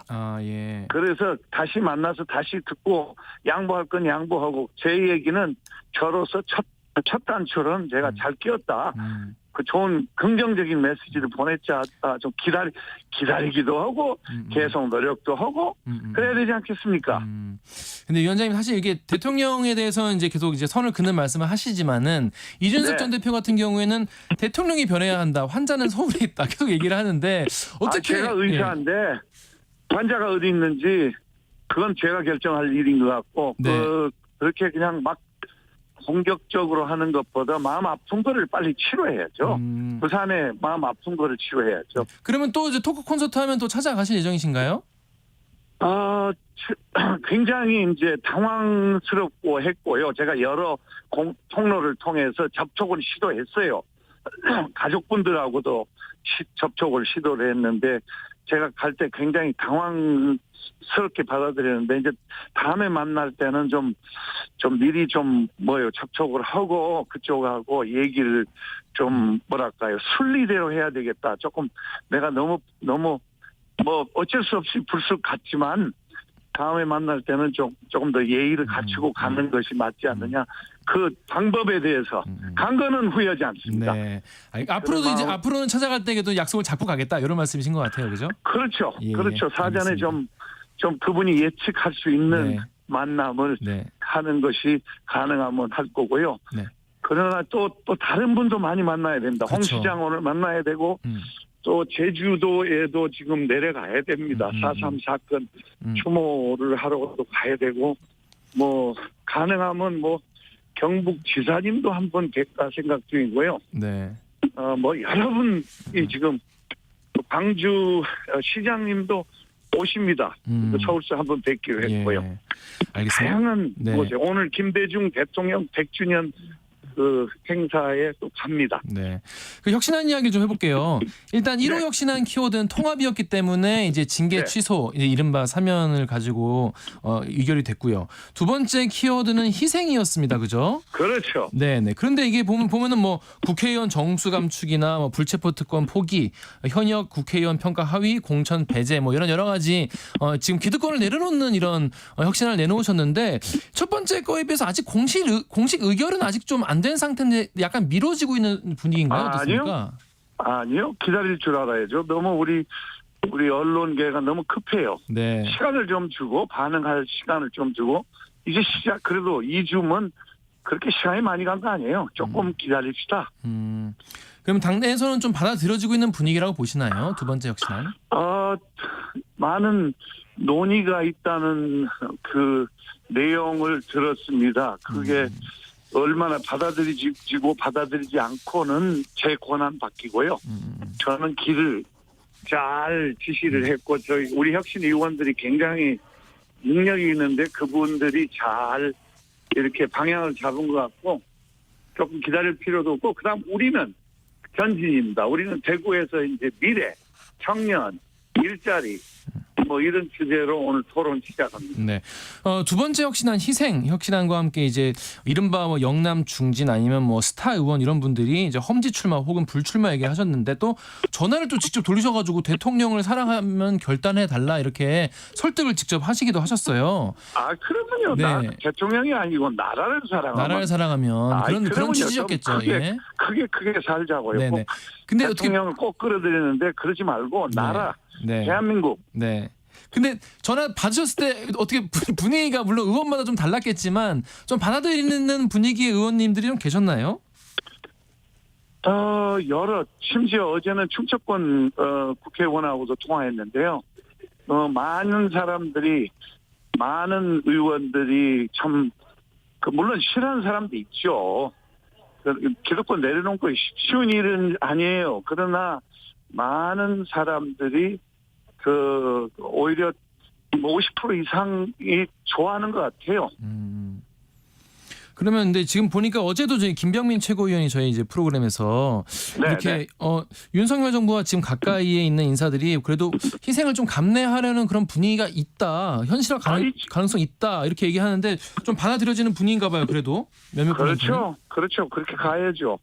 뭐 다른 대안이 있으면은 참 좋겠지만 근데 제가 제시한 그 외에는 특별히 대한민국 국민 머리 좋습니다. 다 머리 좋아요. 대한민국 사람 아마 세계에서 제일 머리 좋은 사람들이에요. 근데 다 알아요. 갈 길을. 이제 결단을 내려서 가면 돼요. 저는 긍정적입니다. 항상. 그런 분위기랑 좀 맞는 발언이 나왔는데 안 그래도 가장 많은 분들이 궁금해하는 사람이 이제 김기현 대표 아니겠습니까? 예, 김기현 대표가 최근 측근에게 이제 본인이 국회의원으로서 가질 수 있는 큰 영광은 다 이뤘다 이런 얘기가 말했다는 게 전해지면서 김 대표가 먼저 그러면 총대를 매시는 게 아니냐 이런 얘기도 나오던데 어떻습니까? 저는 처음부터 지금까지 개인 이름을 거명한 적이 없습니다. 네. 여러 군데서 그렇다고 나왔지만 그런 적이 없고 우리 김 대표께서 진지한 사람이고 좋은 사람이에요. 네. 그리고 정권을 저한테 줬어요. 네. 조금 시간을 모두에게 김기현 대표뿐만 아니라 제가 여러분을 간접적으로 여러 좀 심한 표현이지만 분류에 있는 분을 여러 군데를 지적했는데 시간을 좀 줍시다. 좀 기다려보자고요. 얼마나 기다리면 좋을까요? 첫 번째 결심을 하는 뭐 그렇게 올해 우리 뭐 혁신위가 뭐 한 달 남짓 뭐 결국밖에 안 남았는데 한 달 반 정도 남았는데 뭐 한 달 안에는 다 방향을 잡고 가야죠. 한 달 안에 저도 방향, 여기 빨리 내려와야죠. 진짜. 너무 고생이 많으셔가지고 사실 속마음은 좀 빨리 끝났으면 싶으신 거 아니에요? 뭐 빨리빨리로 이 나라가 발전을 이렇게 했지만 네. 정치는 좀 돌담도 두드리고 가야 됩니다. 그렇습니다. 천천히. 네, 당내 반발도 있는데요. 이제 5선 네. 중진인 이제 조경태 국민의힘 의원이 선거 못 이기면 이게 무슨 혁신이냐 이런 얘기도 했는데 이 네. 혁신안이 만약에 이게 총선 실제로 이제 당선에 이제 악영향을 끼칠 수도 있다 이런 의견도 있습니다. 그런 위험을 항상 안고 가는 거죠. 제가 여기 왔는데 제 온 자체가 변하고 네. 또 저는 정치인도 아니고 참고로 대통령님도 정치인 아닙니다. 네. 그런 점이 신선하지 않겠어요? 네. 그러니까 리스크를 어느 정도 이제 지고 가야 된다 이런 말씀이신 거죠. 그러면요. 뭘 하려면 위험을 안고 결단을 내려서 한번 그 위험하고 한번 마주쳐서 한번 네. 해내야죠. 뭐 희생 없는 뭐 좋은 일 있습니까? 없어요. 희생도 해야 되고 그 리스크도 안아야 되고 네. 또 이거 저는 망가지고 뭐 욕 엄청 먹고 있는데 다 감수하고 좋습니다. 욕 많이 먹어서 오래 살 것 같아요. 긍정적으로 사과하고 계신 것 같아요. 자, 위원장님 그러면 이제 우리가 3호 혁신안 많은 이제 국민들이 기대하고 있습니다. 또 준비하고 계신 게 있나요? 어떻습니까? 무슨 혁신? 3호 혁신안 세 번째. 네, 3호는 지금 말씀드렸잖아요. 어떤 미래, 청년, 일자리, 민생,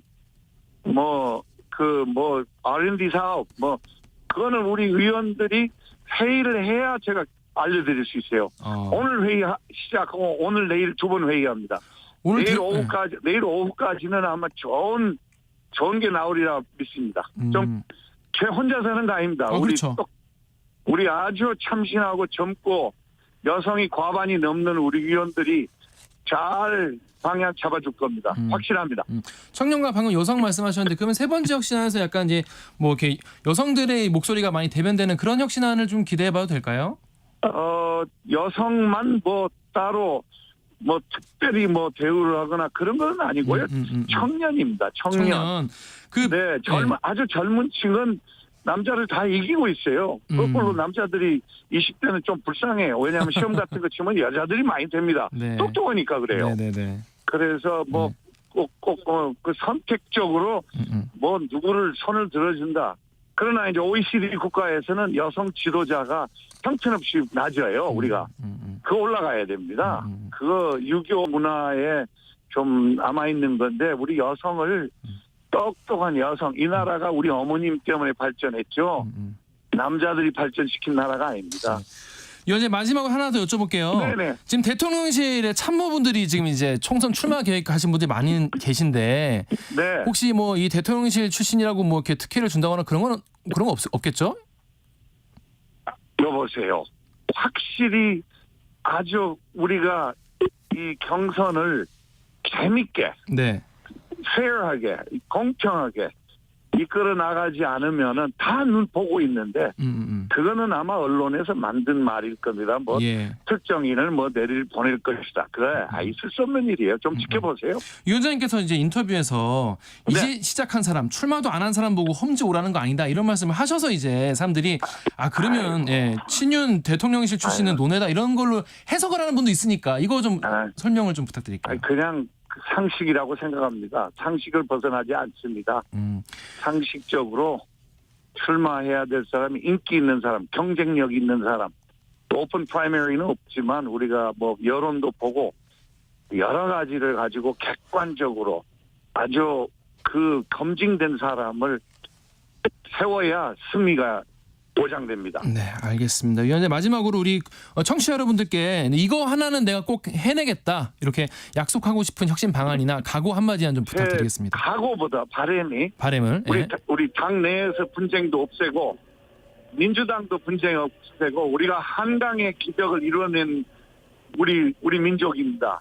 이제는 정치에 기적도 만들어서 다른 나라가 어려운 나라들이 다 우리를 닮고 싶어 하는데 정치도 우리나라를 닮고 싶어하는 그런 풍토를 만듭시다. 같이 만듭시다. 네, 여기까지 듣겠습니다. 고맙습니다. 네. 네, 지금까지 국민의힘 인요한 혁신위원장이었습니다. 여러분은 지금 아침 시사 프로의 최강자 KBS 최강 시사와 함께하고 계십니다.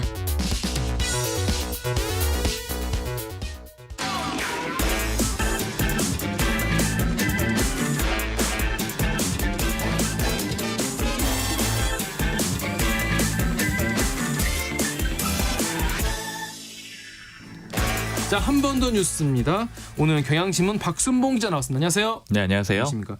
자, 지금 오늘 가장 중요한 뉴스 중에 하나죠. 한 번 더 뉴스 어떤 아이템 가져왔습니까? 그 정의당이 지금 상황이 좀 심상치가 않습니다. 좀 궁금했어요. 안 그래도 네. 요즘에 정치 뉴스에 잘 눈에 띄지 않았기 때문에 어떻게 네. 돌아가고 있는지. 존재감이 좀 줄고 있는 상황이라서 관심도 좀 적었었는데 네. 그제 이정미 정의당 대표가 사퇴를 했거든요. 네. 그리고 포함해가지고 지도부가 총사퇴를 했습니다. 네. 근데 이거 자체도 좀 심상치 않은 일이죠. 근데 이제 왜 사퇴를 했느냐가 중요한데 네. 선거 연합정당을 만들겠다라는 거예요. 선거 연합정당. 네, 네. 이제 총선 앞두고 규모를 좀 키우겠다라는 그런 의미가 되는 건데 일단 절차는 이 정의당 지도부는 총사퇴를 했으니까 원내대표는 남거든요. 그래서 배진교 원내대표가 당대표 대행을 맡고요. 그다음에 비대위 체제로 넘어간 다음에 그다음에 연합정당의 지도부를 새롭게 구성을 할 겁니다. 그러니까 이제 연합정당을 만들어가지고 거기에 새로 지도부가 서게 되는 거죠. 그럼 이제 이건 또 왜 하느냐? 이것도 이제 아까 말씀해주신 거에 좀 힌트가 있는데 정의당이 계속 안 좋았잖아요. 네. 그러니까 뭐 지지율도 그렇고 뭐 존재감도 그렇고요.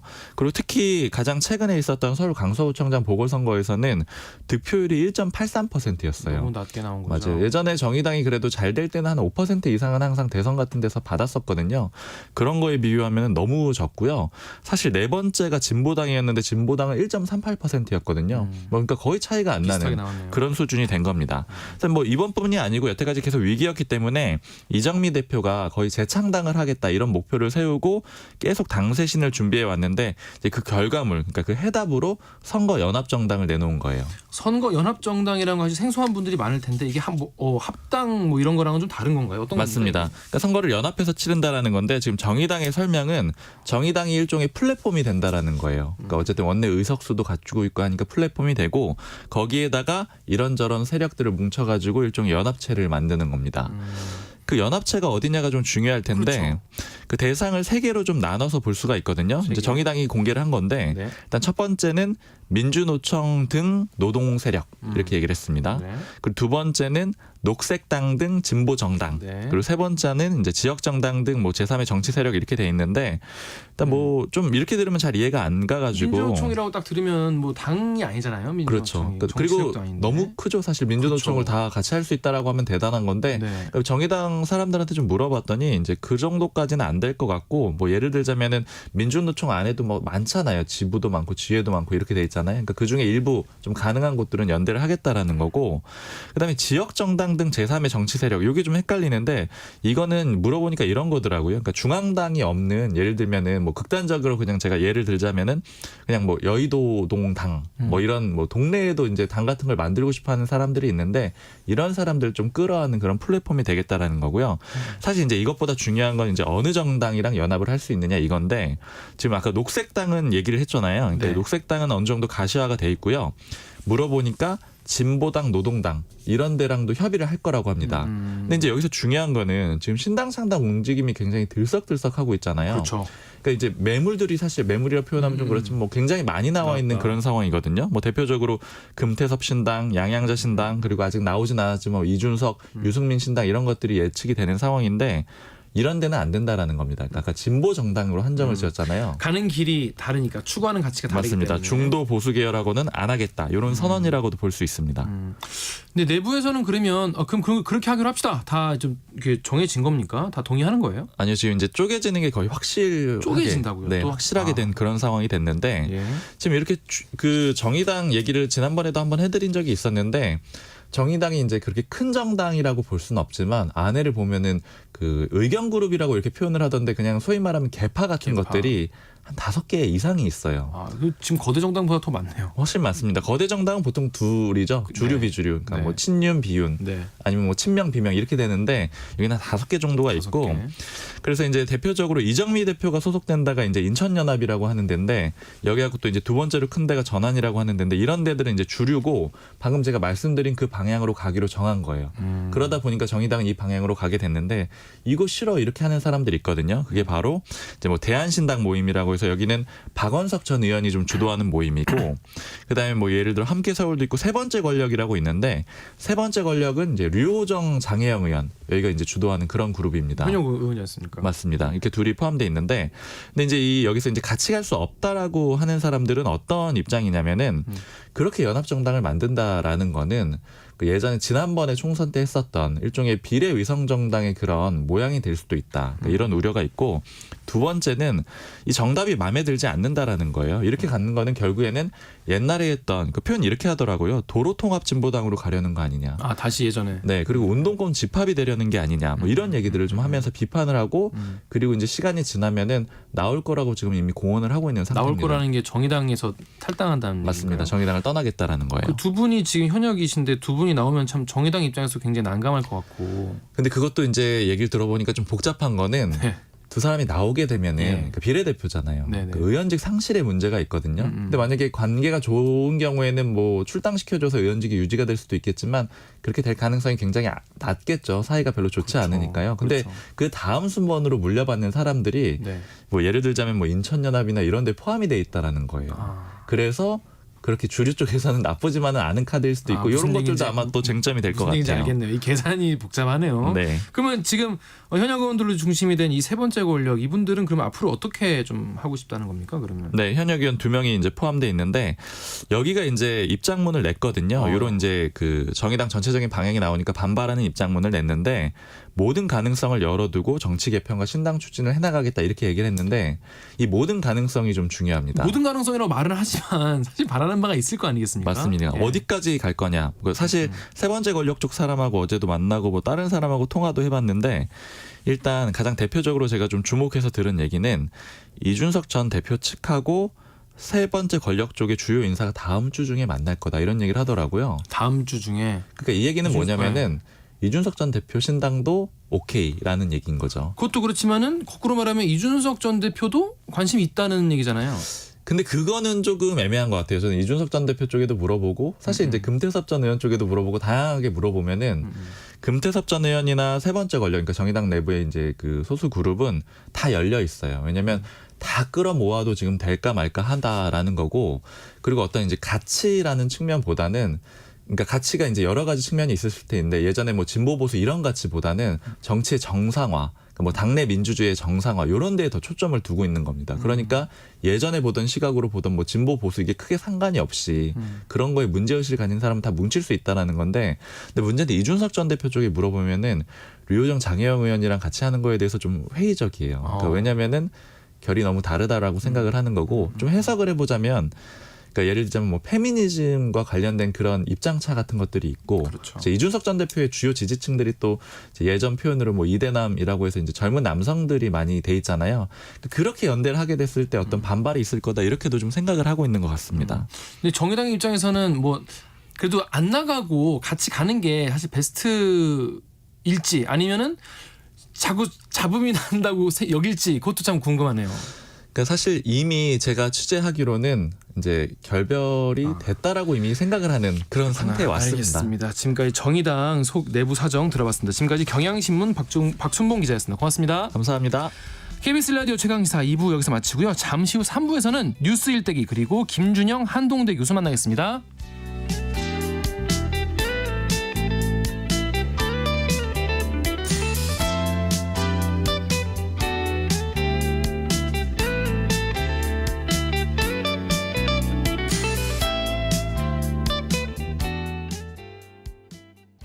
잠시 후 8시 반부터 일부 지역국에서는 해당 지역 방송을 보내드립니다. 가자 배종찬입니다. KBS로 오는 길이 너무 행복해서 다 잊어버렸다. 시사본부가 역시 전통이죠. KBS의 역사라고 봐야 돼. 가장 공정한 방송이다. 고정해야 되지 않을까요? 고정해줘요. 배종찬의 시사본부 평일 낮 12시 20분 매일 고정입니다. 일라디오도 고정. 화이팅. 진행은 서툴지만 내용은 알찹니다. 진실의 편에서, 정의의 편에서, 약자의 편에서 뉴스를 전합니다. 주진우 라이브와 함께 더 많이, 더 오래 웃었으면 좋겠습니다. 매일 오후 5시 5분 KBS 1라디오 주진우 라이브. 지금 시각은 8시 30분입니다. KBS.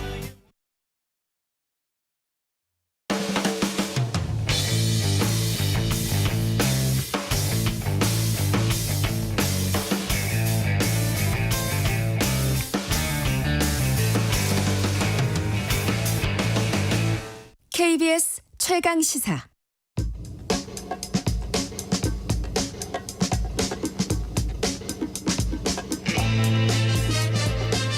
우리가 접하는 뉴스의 태초부터 지금까지 뉴스의 일대기를 쫙 한번 살펴봅니다. 뉴스톱 김준일 수석 에디터 그리고 KBS 박대기 기자, 그들의 전지적 시점으로 분석하는 뉴스 일대기 지금부터 시작하겠습니다. 안녕하세요. 안녕하세요. 안녕하십니까. 자, 오늘도 큰 뉴스, 어제도 큰 뉴스, 바로 공매도 뉴스 오늘 다뤄보려고 할 텐데요. 일단 박대기 기자님, 공매도의 개념 아직도 약간 헷갈리는 분들이 많이 계세요. 네. 쉽게 설명 좀 부탁드리겠습니다. 네, 쉽게 한번 해보겠습니다. 이 매도를 하려면 주식이 있어야지 매도를 하는데, 그쵸, 주식 공매도는 없이 주식 없이 매도를 한다 해서 공매도라고 불리는데요. 네네. 예를 들어서 저는 이 주식이 떨어질 것 같아요. 김기화주가 떨어질 것 같아요. 아, 슬픈 일이네요. 그래서 김기화주를 가지고 있는 김기화님께 이제 100주를 가지고 계신데, 김기화님은 네. 제가 100주를 빌립니다. 그다음에 오늘 팔아요 이거를. 그다음에 이제 이 주가 원래 주당 10만 원이었는데 나중에 5만 원이 되잖아요. 네. 그러면은 제가 이제 원했던 가격이 되면은 그때 그 100주를 5만 원에 사서 돌려준 그 100주를 돌려주는 겁니다. 그러니까 이제 주식을 빌려서 팔고 그다음에 나중에 가격이 떨어지면 그걸 사가지고 이제 갚는 방식이기 때문에 가격이 떨어지면 이득을 보고 제가 가격이 오르면 반대로 손해를 보는 그런 식이 되는 거죠. 큰 뉴스여가지고 모든 국민들이 공매도 전문가가 되실 것 같아요. 예. 그러니까 주식을 빌려서 현금으로 팔고 주식으로 갚는다, 이렇게 생각을 네. 하면 좋을 것 같습니다. 근데 무차입 공매도가 문제다라는 기사도 있습니다. 네. 무차입, 그럼 여기서부터는 사람들이 뭐길래 이건 또 문제냐, 왜 불법이냐 얘기를 하시는데, 어떤 겁니까 무차입 공매도? 안 빌리고 이제 파는 거죠. 그럼 안 되는 거 아닙니까? 예, 그러니까 이게 문제가 되는 겁니다. 나중에 이제 이제 안 빌리고 하기 때문에 과연 이 사람이 그러면 이제 그 변제 나중에 이제 사서 그 되갚아줄 능력이 있느냐, 이런 것들이 문제가 되기 때문에 뭐 우리나라에서도 금지가 돼 있고 이런 상황입니다. 주식시장은 완전 혼란 그 자체예요. 확 올랐다 확 떨어졌어요. 그러니까요. 네, 사이드카가 위아래로 한 번씩 연일 발동되는 거는 제가 뭐 모든 주식시장 역사를 본 적은 없지만 흔치 않아요. 맞아요. 그러니까 계속 올라서 사이드카가 여러 번 이제 일시 거래 정지, 그러니까 이거죠.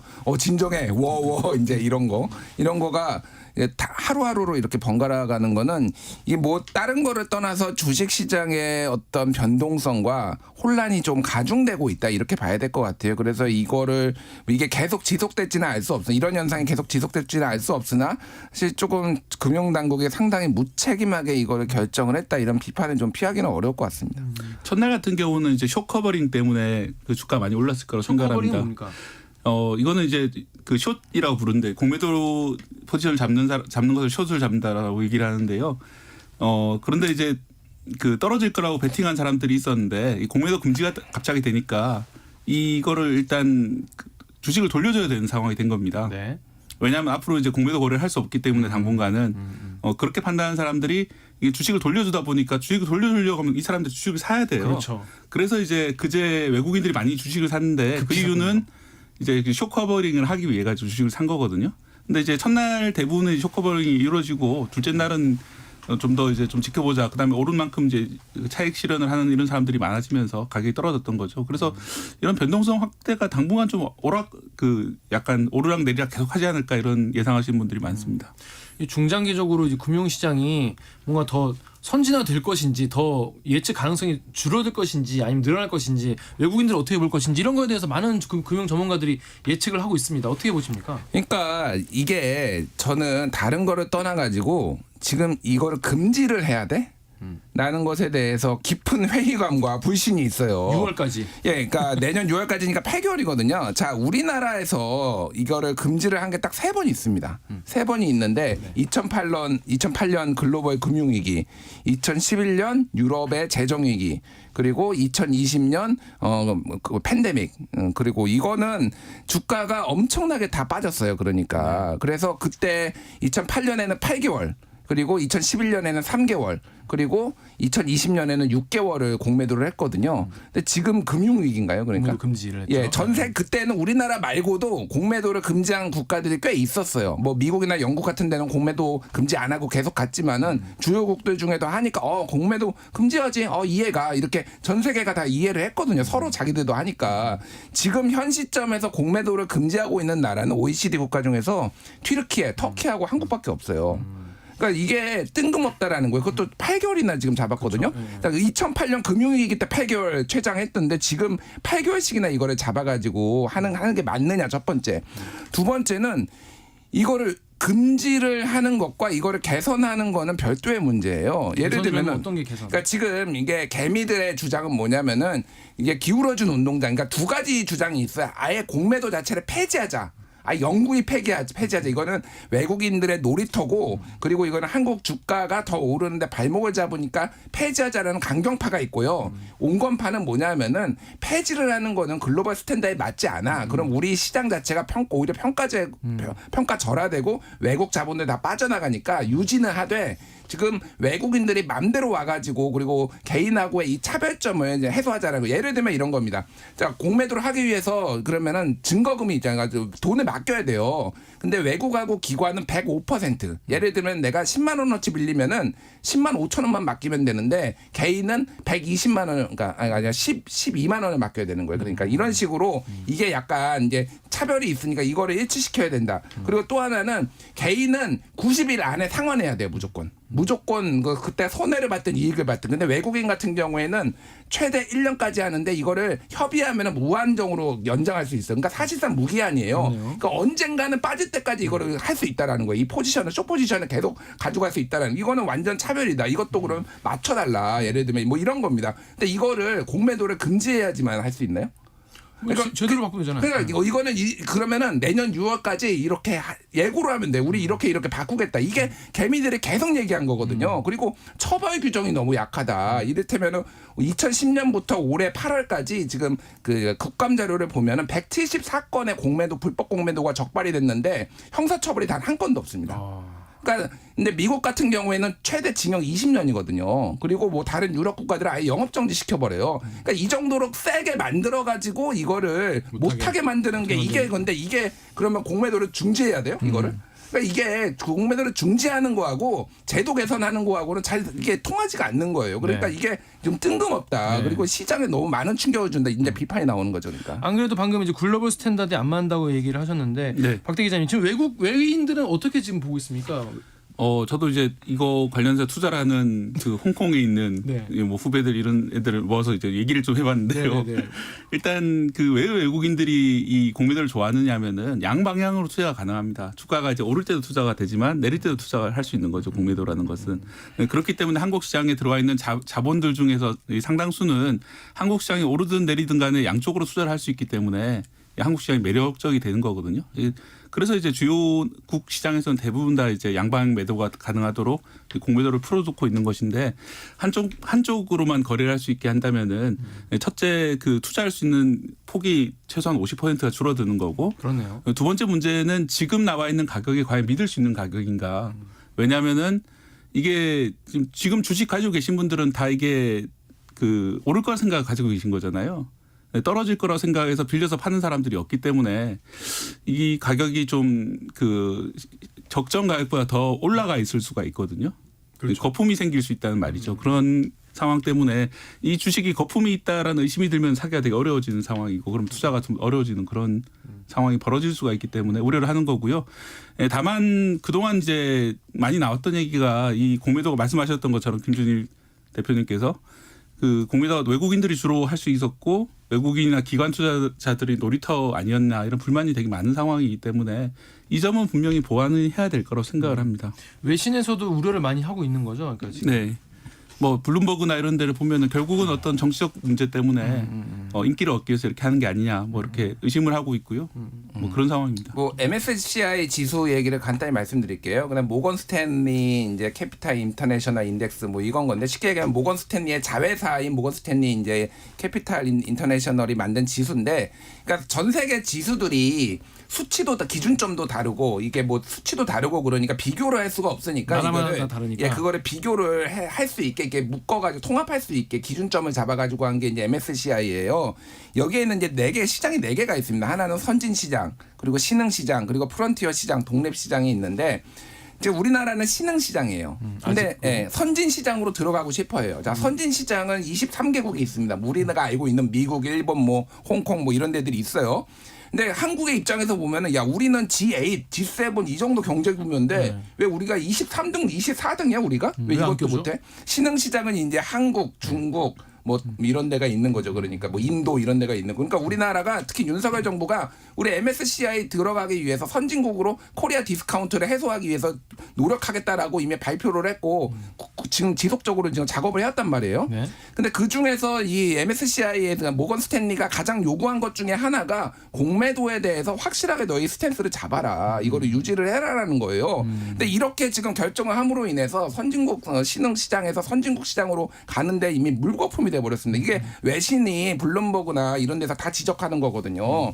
그러니까 저는 뭐 공매도를 금지를 할 수가 있는데, 그리고 이복현 금감원장이나 뭐 금융위원장이 얼마 전까지 몇 달 전만 해도 제가 얘기했던 이런 논리 때문에 공매도 금지 안 한다라고 본인들이 시장에 나와가지고 기자회견하고 그랬어요. 네. 근데 갑자기 지금 2달 만에 이렇게 바뀐다? 송원석 의원이 딱 문자 보냈잖아요. 예. 김포다, 뭐 공매도다. 이거 딱 포착됐잖아요. 맞아요. 그러니까 이거는 정치적 결정이라고 볼 수밖에 없고 사람들도 다 그렇게 알고 있으니까 시장이 열리자마자 야 증시 부양하려고 하나 보다 그러면서 돈이 막 때로 몰려가니까 막 그 사이드카 걸리고 다시 떨어져서 사이드카 걸리고 이러면 이 난리법통이 된 겁니다. 그래서 이렇게 무책임할 수가 있냐, 그러니까 국정을 이런 식으로 할 수 있냐, 이제 좀 그런 지적이 나올 수밖에 없는 거죠. 그럼에도 불구하고 뭐 공매도 금지 문제는 세계적 흐름도 보지만 우리나라 특유의 상황을 고치지 않고서는 자본시장이 건실하게 발전하기 어렵다. 네. 공매도 중장기적으로는 외국인 투자자들에게 도움이 될 것이다라고 금융위원장이 얘기를 했는데 이거 맞는 말입니까? 어떻게 봐야 됩니까? 이거? 뭐 그런 면이 없진 않아요. 아까 말씀드린 대로 불법 공매도가 워낙 만연해 있고 네. 처벌도 약했고 사실은 그리고 그걸 처벌할 수 있도록 알아내는 것도 되게 어려운 과정이기 때문에 그 시스템을 업그레이드하자라는 주장은 일리가 있다고 저는 생각을 합니다. 무엇보다 이제 우리나라 시장에서 그동안 이제 그 불법 공매도 이런 것들 때문에 저평가받는 주식을 가진 투자자들은 많이 손해를 봤다는 그런 인식을 가지고 있고 저는 그런 점이 어느 정도 사실이라고 생각을 하거든요. 그런데 이제 이 제도를 앞으로 이제 잘 고쳐 나가야 되는 거고 이 공매도를 아예 전면 금지하자 이런 거는 좀 약간 너무 나간 주장이 아닌가 좀 생각을 하는데요. 왜냐하면은 이 공매도라는 것이 거품이 낀 주식을 판단하는 그런 어떤 하나의 그 도구가 될 수 있습니다. 과거에 니콜라라는 회사가 있거든요. 맞아요. 예, 아시죠? 수소트럭 회사였는데 그 니콜라라는 회사가 수소트럭 개발했다면서 영상을 내놨었는데 수소트럭이 막 굴러가요. 거대한 수소트럭이. 그래서 사람들이 막 환호하면서 제2의 테슬라. 주가가 뭐 제2 테슬라. 사실 니콜라가 테슬라 이름이에요. 니콜라 테슬라라는 아저씨 이름인데. 그래서 테슬라처럼 되는 거 아니야? 막 이러고 주식이 수십 배 올라갔는데 알고 봤더니 기울어진 땅에서 트럭을 이제 중립기어를 그러니까 트럭이 슬슬 내려가는 걸. 중력의 힘으로 가는 차. 예, 그런 걸 이제 해서 결국은 주가가 $1로 떨어지는 그런 빌었는데 그것도 사실은 이 공매도 투자 회사에서 밝혀낸 거예요. 힌덴버그 리서치라고. 그렇습니까? 예. 거기서 자기들이 와서 이거 수상한 것 같다라고 해서 이게 영상을 어디서 찍었지 가서 보니까 기울어진 땅이더라. 이런 것들을 밝혀내 가지고 자기들은 공매도에 투자를 하면서 그 투자 사실을 이제 공개를 한 거예요. 뭐 그런 식으로 해서 그 회사가 만약 그게 아니었으면 우리나라 이제 하나그룹에서도 투자를 하고 엄청나게 투자를 많이 받았었는데 니콜라 회사가 뭐 그보다 훨씬 더 많은 투자를 받았다가 나중에 뻥 하고 터지면서 큰 피해가 있었을 텐데 비교적 초기에 그걸 밝혀냄으로써 그런 이제 피해를 막아내는 효과가 있거든요. 그래서 이제 공매도 자체는 유지가 돼야 되겠지만은 현재 발생하고 있는 그런 문제점들은 해결이 돼야 된다고 생각합니다. 알겠습니다. 자, 근데 그러면 앞으로 이제 이게 이렇게 갑자기 정부가 손바닥 뒤집듯이라는 이제 표현도 기사에 등장하던데 이렇게 한 이유는 뭐라고 보십니까? 아까 말씀드렸잖아요. 이게 선거가 아니면은 총선용이 진짜로? 아니다라고 지금 계속 주장을 하고 있는데 네. 금융당국도 주장하고 있고 뭐 여당에서도 주장하고 있지만은 선거가 아니면은 이게 이해가 안 돼요. 그러니까 금지할 만한 사항이 아니라는 거죠. 개선해야 되는 거고. 그래서 저는 좀 여야가 협의를 해가지고 국회에서 할 일은 그거예요. 저는 처벌 규정 강화해야 된다라고 봅니다. 지금 우리나라는 징역 1년까지 할 수 있거든요. 근데 형사 처벌 자체가 안 되는 것도 문제. 금융당국이 형사 고발도 열심히 해야 되고 이거 미국처럼 한 20년 때려야 돼요. 이거는 그러니까 상한 규정을 그러니까 네네. 그래서 못하게 하는 거 이런 거는 국회가 할 일이고 전산화 얘기가 나오고 있는데 이거가 좀 난색을 표했는데 또 전산화 하겠다고 합니다. 이거 갑자기. 그래서 전산화 어떻게 할 수 있는지 뭐 이거는 좀 지켜봐야 될 것 같아요. 네. 네. 시장에 이렇게 정치가 영향을 미치는 거에 대해서 많은 분들이 우려를 표하고 있는 것 같습니다. 자, 오늘 말씀 감사합니다. 지금까지 뉴스톱 김준일 수석 에디터 그리고 KBS 박대기 기자와 말씀 나눴습니다. KBS 1라디오 최강시사 듣고 계신 지금 시각은 8시 44분입니다. 이 시각 교통정보입니다. 아침과 낮에 기온차가 커지면서 출근길 곳곳으로 고장난 차, 또 사고의 영향 크게 받고 있습니다. 먼저 서울시내 노들로 한강대교 방향은 노량진 수산시장을 앞둔 2차로에 고장난 차 처리가 길어지면서 거의 전 구간 시속 10km를 못 내고 있고요. 올림픽대로 잠실 쪽도 노량진 수산시장 앞 2차로에서 사고가 나 행주대교부터 내내 정체가 되고 있습니다. 이후 반포부터 청담대교까지도 더디고 반대 공항 쪽 방화대교 부근으로는 4차로 진출차로에서 추돌 사고 처리하고 있습니다. 또 구리 쪽 강변북로 마포대교 부근 3차로에선 대형 화물차 추돌 사고가 발생해 뒤로 행주대교부터 동작대교 쪽으로 1시간 15분가량 예상되고요. 동부간선도로 의정부 방향도 상기교 부근으로 1차로 사고의 영향을 크게 받습니다. 또 서부간선 지하도로 일찍 방향 금천을 앞둔 1차로가 사고로 차단돼 거의 전 구간 지나기 어렵고 이전 서해안고속도로 서울 쪽은 금천 부근 2차로에서 고장난 차를 처리 중입니다. 끝으로 영동고속도로 인천 쪽 호법 분기점 진출로 1차로에선 사고 처리하고 있습니다. KBS 교통정보센터였습니다.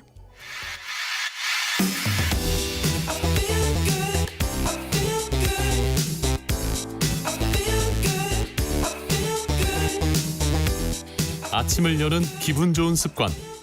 KBS 최강시사. 이스라엘과 팔레스타인 무장정파인 하마스의 전쟁이 한 달을 맞았죠. 국제사회는 휴전을 촉구하고 있는데요. 그런데 이스라엘은 계속 가자지구 공세를 이어가고 있습니다. 국립외교원장을 지내신 한동대 김준영 교수님과 관련 얘기 나눠보겠습니다. 선생님 안녕하세요. 네, 안녕하십니까. 안녕하십니까. 정말 요즘에 어린이들의 지옥이라고 불릴 정도로 피해자가 굉장히 민간인 피해자가 많이 늘어가고 있는데요. 지금 2달째가 됐습니다. 선생님 이렇게 길어질 거라고 일단 예상을 하셨나요? 처음에? 네, 어느 정도는 예상을 했습니다. 왜냐하면 이 문제 해결법이 없거든요. 그러니까 이스라엘의 전쟁 목적이 지금 가서 하마스를 다 제거한다는 것인데 그 과거에 미국이 그 베트남 전쟁 때 누가 게릴라고 누가 민간인인지는 모르잖아요. 네. 그리고 내부에 결국 이스라엘이 자초한 것인데 수많은 땅굴들이 존재한단 말이에요. 터널들이 존재하는데 이거를 들어가서 하드마스를 제거하고 새로운 친이스라엘 정부를 만든다는 과도한 목표가 실제로는 불가능한 거거든요. 그러니까 이 전쟁은 길어질 수밖에 없는 거죠. 네. 방금 말씀하신 게 하마스와 이스라엘 간의 어떤 화력이나 전력 차이는 엄청난데 방금 말씀하신 그런 이유 때문에 전쟁이 지금 끝나지 않고 있다는 말씀이신가요? 예, 맞습니다. 맞습니다. 근데 이제 이스라엘 네, 말씀하십시오. 예. 말씀하세요. 예. 그게 지금 미국도 계속 얘기하는 게 미국은 지금 하마스가 먼저 침공을 했기 때문에 미국 이스라엘 편에 들 수밖에 없는 것이지만 속내는 그리고 지금 계속 이스라엘은 이 전쟁을 멈추는 것보다 이것이 중동 전체 전쟁으로 비화하는 것을 막는 데 지금 집중하고 있거든요. 네. 그러니까 오히려 미국조차도 휴전협정을 하지 않으려는 이스라엘 편을 들고 있고 그래서 궁예지책으로 일종의 말장난처럼 들리는데 이게 교전 중단, 잠시 교전 중단을 해서 인지를 풀고 해야 된다는 얘기로 지금 오히려 이스라엘을 설득하고 있는 상황입니다. 근데 일시적 교전 중지 혹은 휴전 이거를 지금 이스라엘에서 받아들이질 않고 있습니다. 왜 그 네타냐후 총리는 이걸 받아들이지 않는다고 보시는 거죠? 왜냐하면 지금 이스라엘 정부의 구성이 거구 정부잖아요. 오히려 그동안의 극우 정부라고 얘기했던 네타냐후는 오히려 10몇 년간 통치를 하면서 통치자로서 약간 타협점이 보였는데 최근에 국내 입지가 어려워지면서 연립정부가 생겼고 그 연립정부의 네타냐후보다 훨씬 더 극우 정부가 있거든요. 그래서 권력 기반이 약하다 보니까 훨씬 더 강경할 수밖에 없는 거고 그렇게 보면 하마스하고 휴전협정을 한다는 거는 하마스의 정당성을 인정하는 거라고 봅니다. 그러니까 휴전 협상 대상자와 협상하는 순간 하마스의 존재를 인정하는 거기 때문에 그조차도 안 받아들여요. 선생님 그러면 지금 네타냐후 총리에 대해서 국내적인 지지도도 계속 떨어지고 있고 국제사회에서도 휴전해라 그만해라 이런 압박이 계속 오고 있는데 네타냐후 총리가 이런 상황에서 전쟁을 계속 이어나갈 수 있을까요? 그러니까 지금 이처럼 과거에 비해서 하마스가 심지어 먼저 선제 공격을 했음에도 네. 세계의 여론이 반이스라엘 여론이 이렇게 큰 적이 없었거든요. 네. 그거는 그동안에 이스라엘이 하마스에 대한 정책에 대해서 비판했기 때문이에요. 그러니까 뭐냐면 이 사우디하고 만나고 미국하고 할 때도 팔레스타인 문제에 대해서 진전은커녕 그쪽은 훨씬 더 탄압했거든요. 그러니까 그것이 이 전쟁의 원인이라는 걸 세계가 알고 있는 거고 저 모두에 말씀하신 것처럼 지금 민간이나 어린아이들이 너무 춥거든요. 맞아요. 예, 그것 때문에 세계 여론이 돌아섰는데 문제는 이게 네타냐후의 일종의 딜레마인데요. 그러면 당하고 나서 그냥 나와버려도 정권은 흔들리거든요. 네, 그렇겠죠. 그러니까 뭔가 이게 어떤 의미에서 역설적으로 네타냐후가 얘기하고 있는 과거에 이제 이스라엘이 공격을 받았을 때 들어가서 어느 정도 수장 몇 사람을 제거하고 보복을 그다음 정권을 보복을 하고 이렇게 나온 게 지금까지 패턴이었는데 이번에는 그 규모도 컸고 실제로 들어가서 그게 가능한지 어느 정도 보복을 해야 스스로 나올 것이냐가 굉장히 관건입니다. 결국 이스라엘한테 달려있는 것이죠. 와, 그러면 정말 이제 아까 딜레마라는 표현을 쓰셨는데 출구 전략이 지금 뭐 갖고 있는 게 몇 개 없을 것 같아요. 네타냐후 총리 같은 경우는. 그러니까 지금 이스라엘은 출구 전략이 너무 높은 거죠. 왜냐하면 들어가서 하마스 다 제거하고 심지어 점령까지 해서 거기에다 친이스라엘 정부까지 세우고 나온다는 거니까 이게 가능성이 별로 없는 거잖아요. 그 실현 가능성이 낮다고 보시나요? 재점령을 해가지고 거기서 아예 통치를 하는 것이? 통치를 하는 거는 아랍이 인정하지 못합니다. 그리고 전 세계적으로 적어도 이 두 국가로는 거의 받아들여지는 겁니다. 다시 말해서 이스라엘 국가도 만들고 팔레스타인 국가도 만드는 건데 그래서 그 중간 단계로 가자와 서한 지역을 자치를 준 거잖아요. 네. 그러면 자치는 중간 단계로 그다음에 국가로 가야 되는 게 해결점인데 거꾸로 가고 있는 거잖아요. 지금 한국도 미국도 다들 국가를 얘기합니다. 네. 그러면서도 일종의 영혼이 없는 거죠. 이스라엘을 압박한 거나 해서 두 국가로 만들어주는 이건 사실 아랍 쪽에서도 받아들여지는 건데 이 안이 나와 있음에도 불구하고 이스라엘은 전혀 그것을 실행할 마음이 없었기 때문에 이 전쟁이 시작된 거거든요. 선생님, 근데 보통 이런 경우에 그러니까 미국이 중재를 나서서 이제 극적인 타협을 이끌어낸 경우도 실제로 있었고, 근데 이번에도 초반에는 막 이렇게 항공모함도 이렇게 전진 배치를 하고 이러면서 미국이 뭔가 이제 좀 해결할 것 같은 분위기였는데 이번에는 왜 이렇게 시간이 갈수록 미국의 어떤 목소리가 잘 들리지 않는지 해결을 못 하고 있는지 이것도 좀 궁금합니다.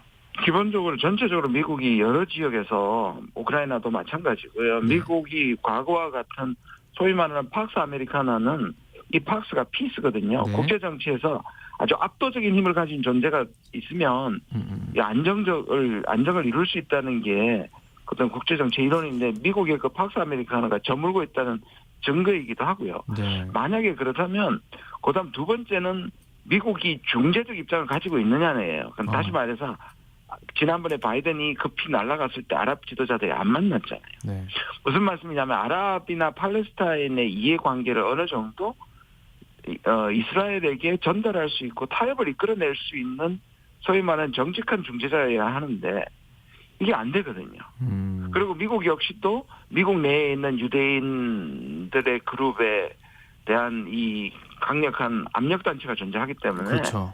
미국의 여러 가지가 복합적으로 미국이 이스라엘을 설득할 힘이 없다. 이게 이제 지금의 현상입니다. 네. 근데 사실 이제 지금 국지전 이제 분위기긴 한데 만약에 이제 초기부터 뭐 하마스 뒤에 이란이 있니, 뭐 이란의 표정이 어떻니, 이란의 어떤 입장에 많은 분들이 관심을 가진 게 이게 만약에 이제 더 확정이 되거나 하면은 정말 전 세계의 어떤 뭐 석유 시장에도 영향을 미칠 수 있을 것이고 굉장히 국제적인 큰 전쟁으로 번질 수도 있어서 이란의 어떤 입장이 되게 궁금한데 이란의 어떤 앞으로 행보 어떻게 보십니까, 선생님?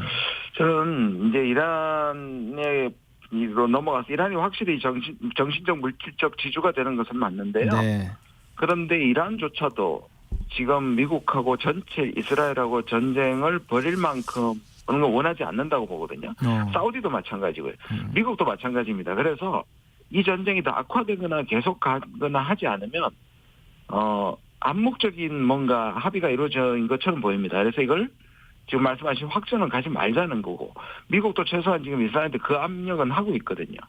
그리고 말씀하신 그 항공모함 가는 이유도 이 전쟁을 이스라엘에게는 힘을 실어주는 거 보이지만 목적은 오히려 다른 세력 이란이 개입하지 못하게 막는 거기 때문에 아직까지는 저는 이 전체 중동 전쟁으로 비화할 가능성은 낮지만 이게 더 비극적으로 가고 더 길어지고 만약에 이스라엘이 욕심을 버리지 않고 재점령으로 간다든지 하게 되면 그 가능성을 배제할 수는 없습니다. 선생님 방금 이스라엘의 욕심이 재점령이라고 말씀하셨는데 실제로 좀 이스라엘의 진짜 큰 그림 앞으로 향후 중동 정책을 어떻게 가져가겠다 이런 그림은 어떤 걸 좀 보고 있을까요?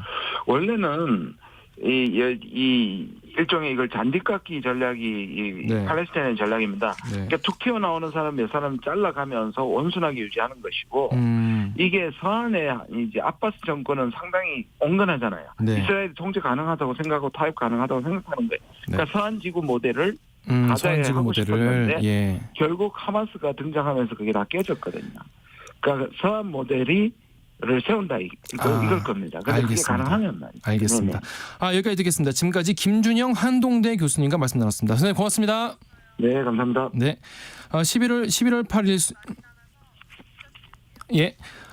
11월 18일 수요일 KBS 1라디오 최강시사 오늘 여기까지인데요. 청취자 문자 하나 읽어보겠습니다.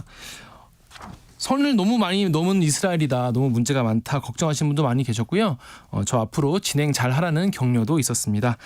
저는 지금까지 KBS 김기화 기자였고요. 내일 아침 7시 20분에 돌아오겠습니다. 안녕히 계세요.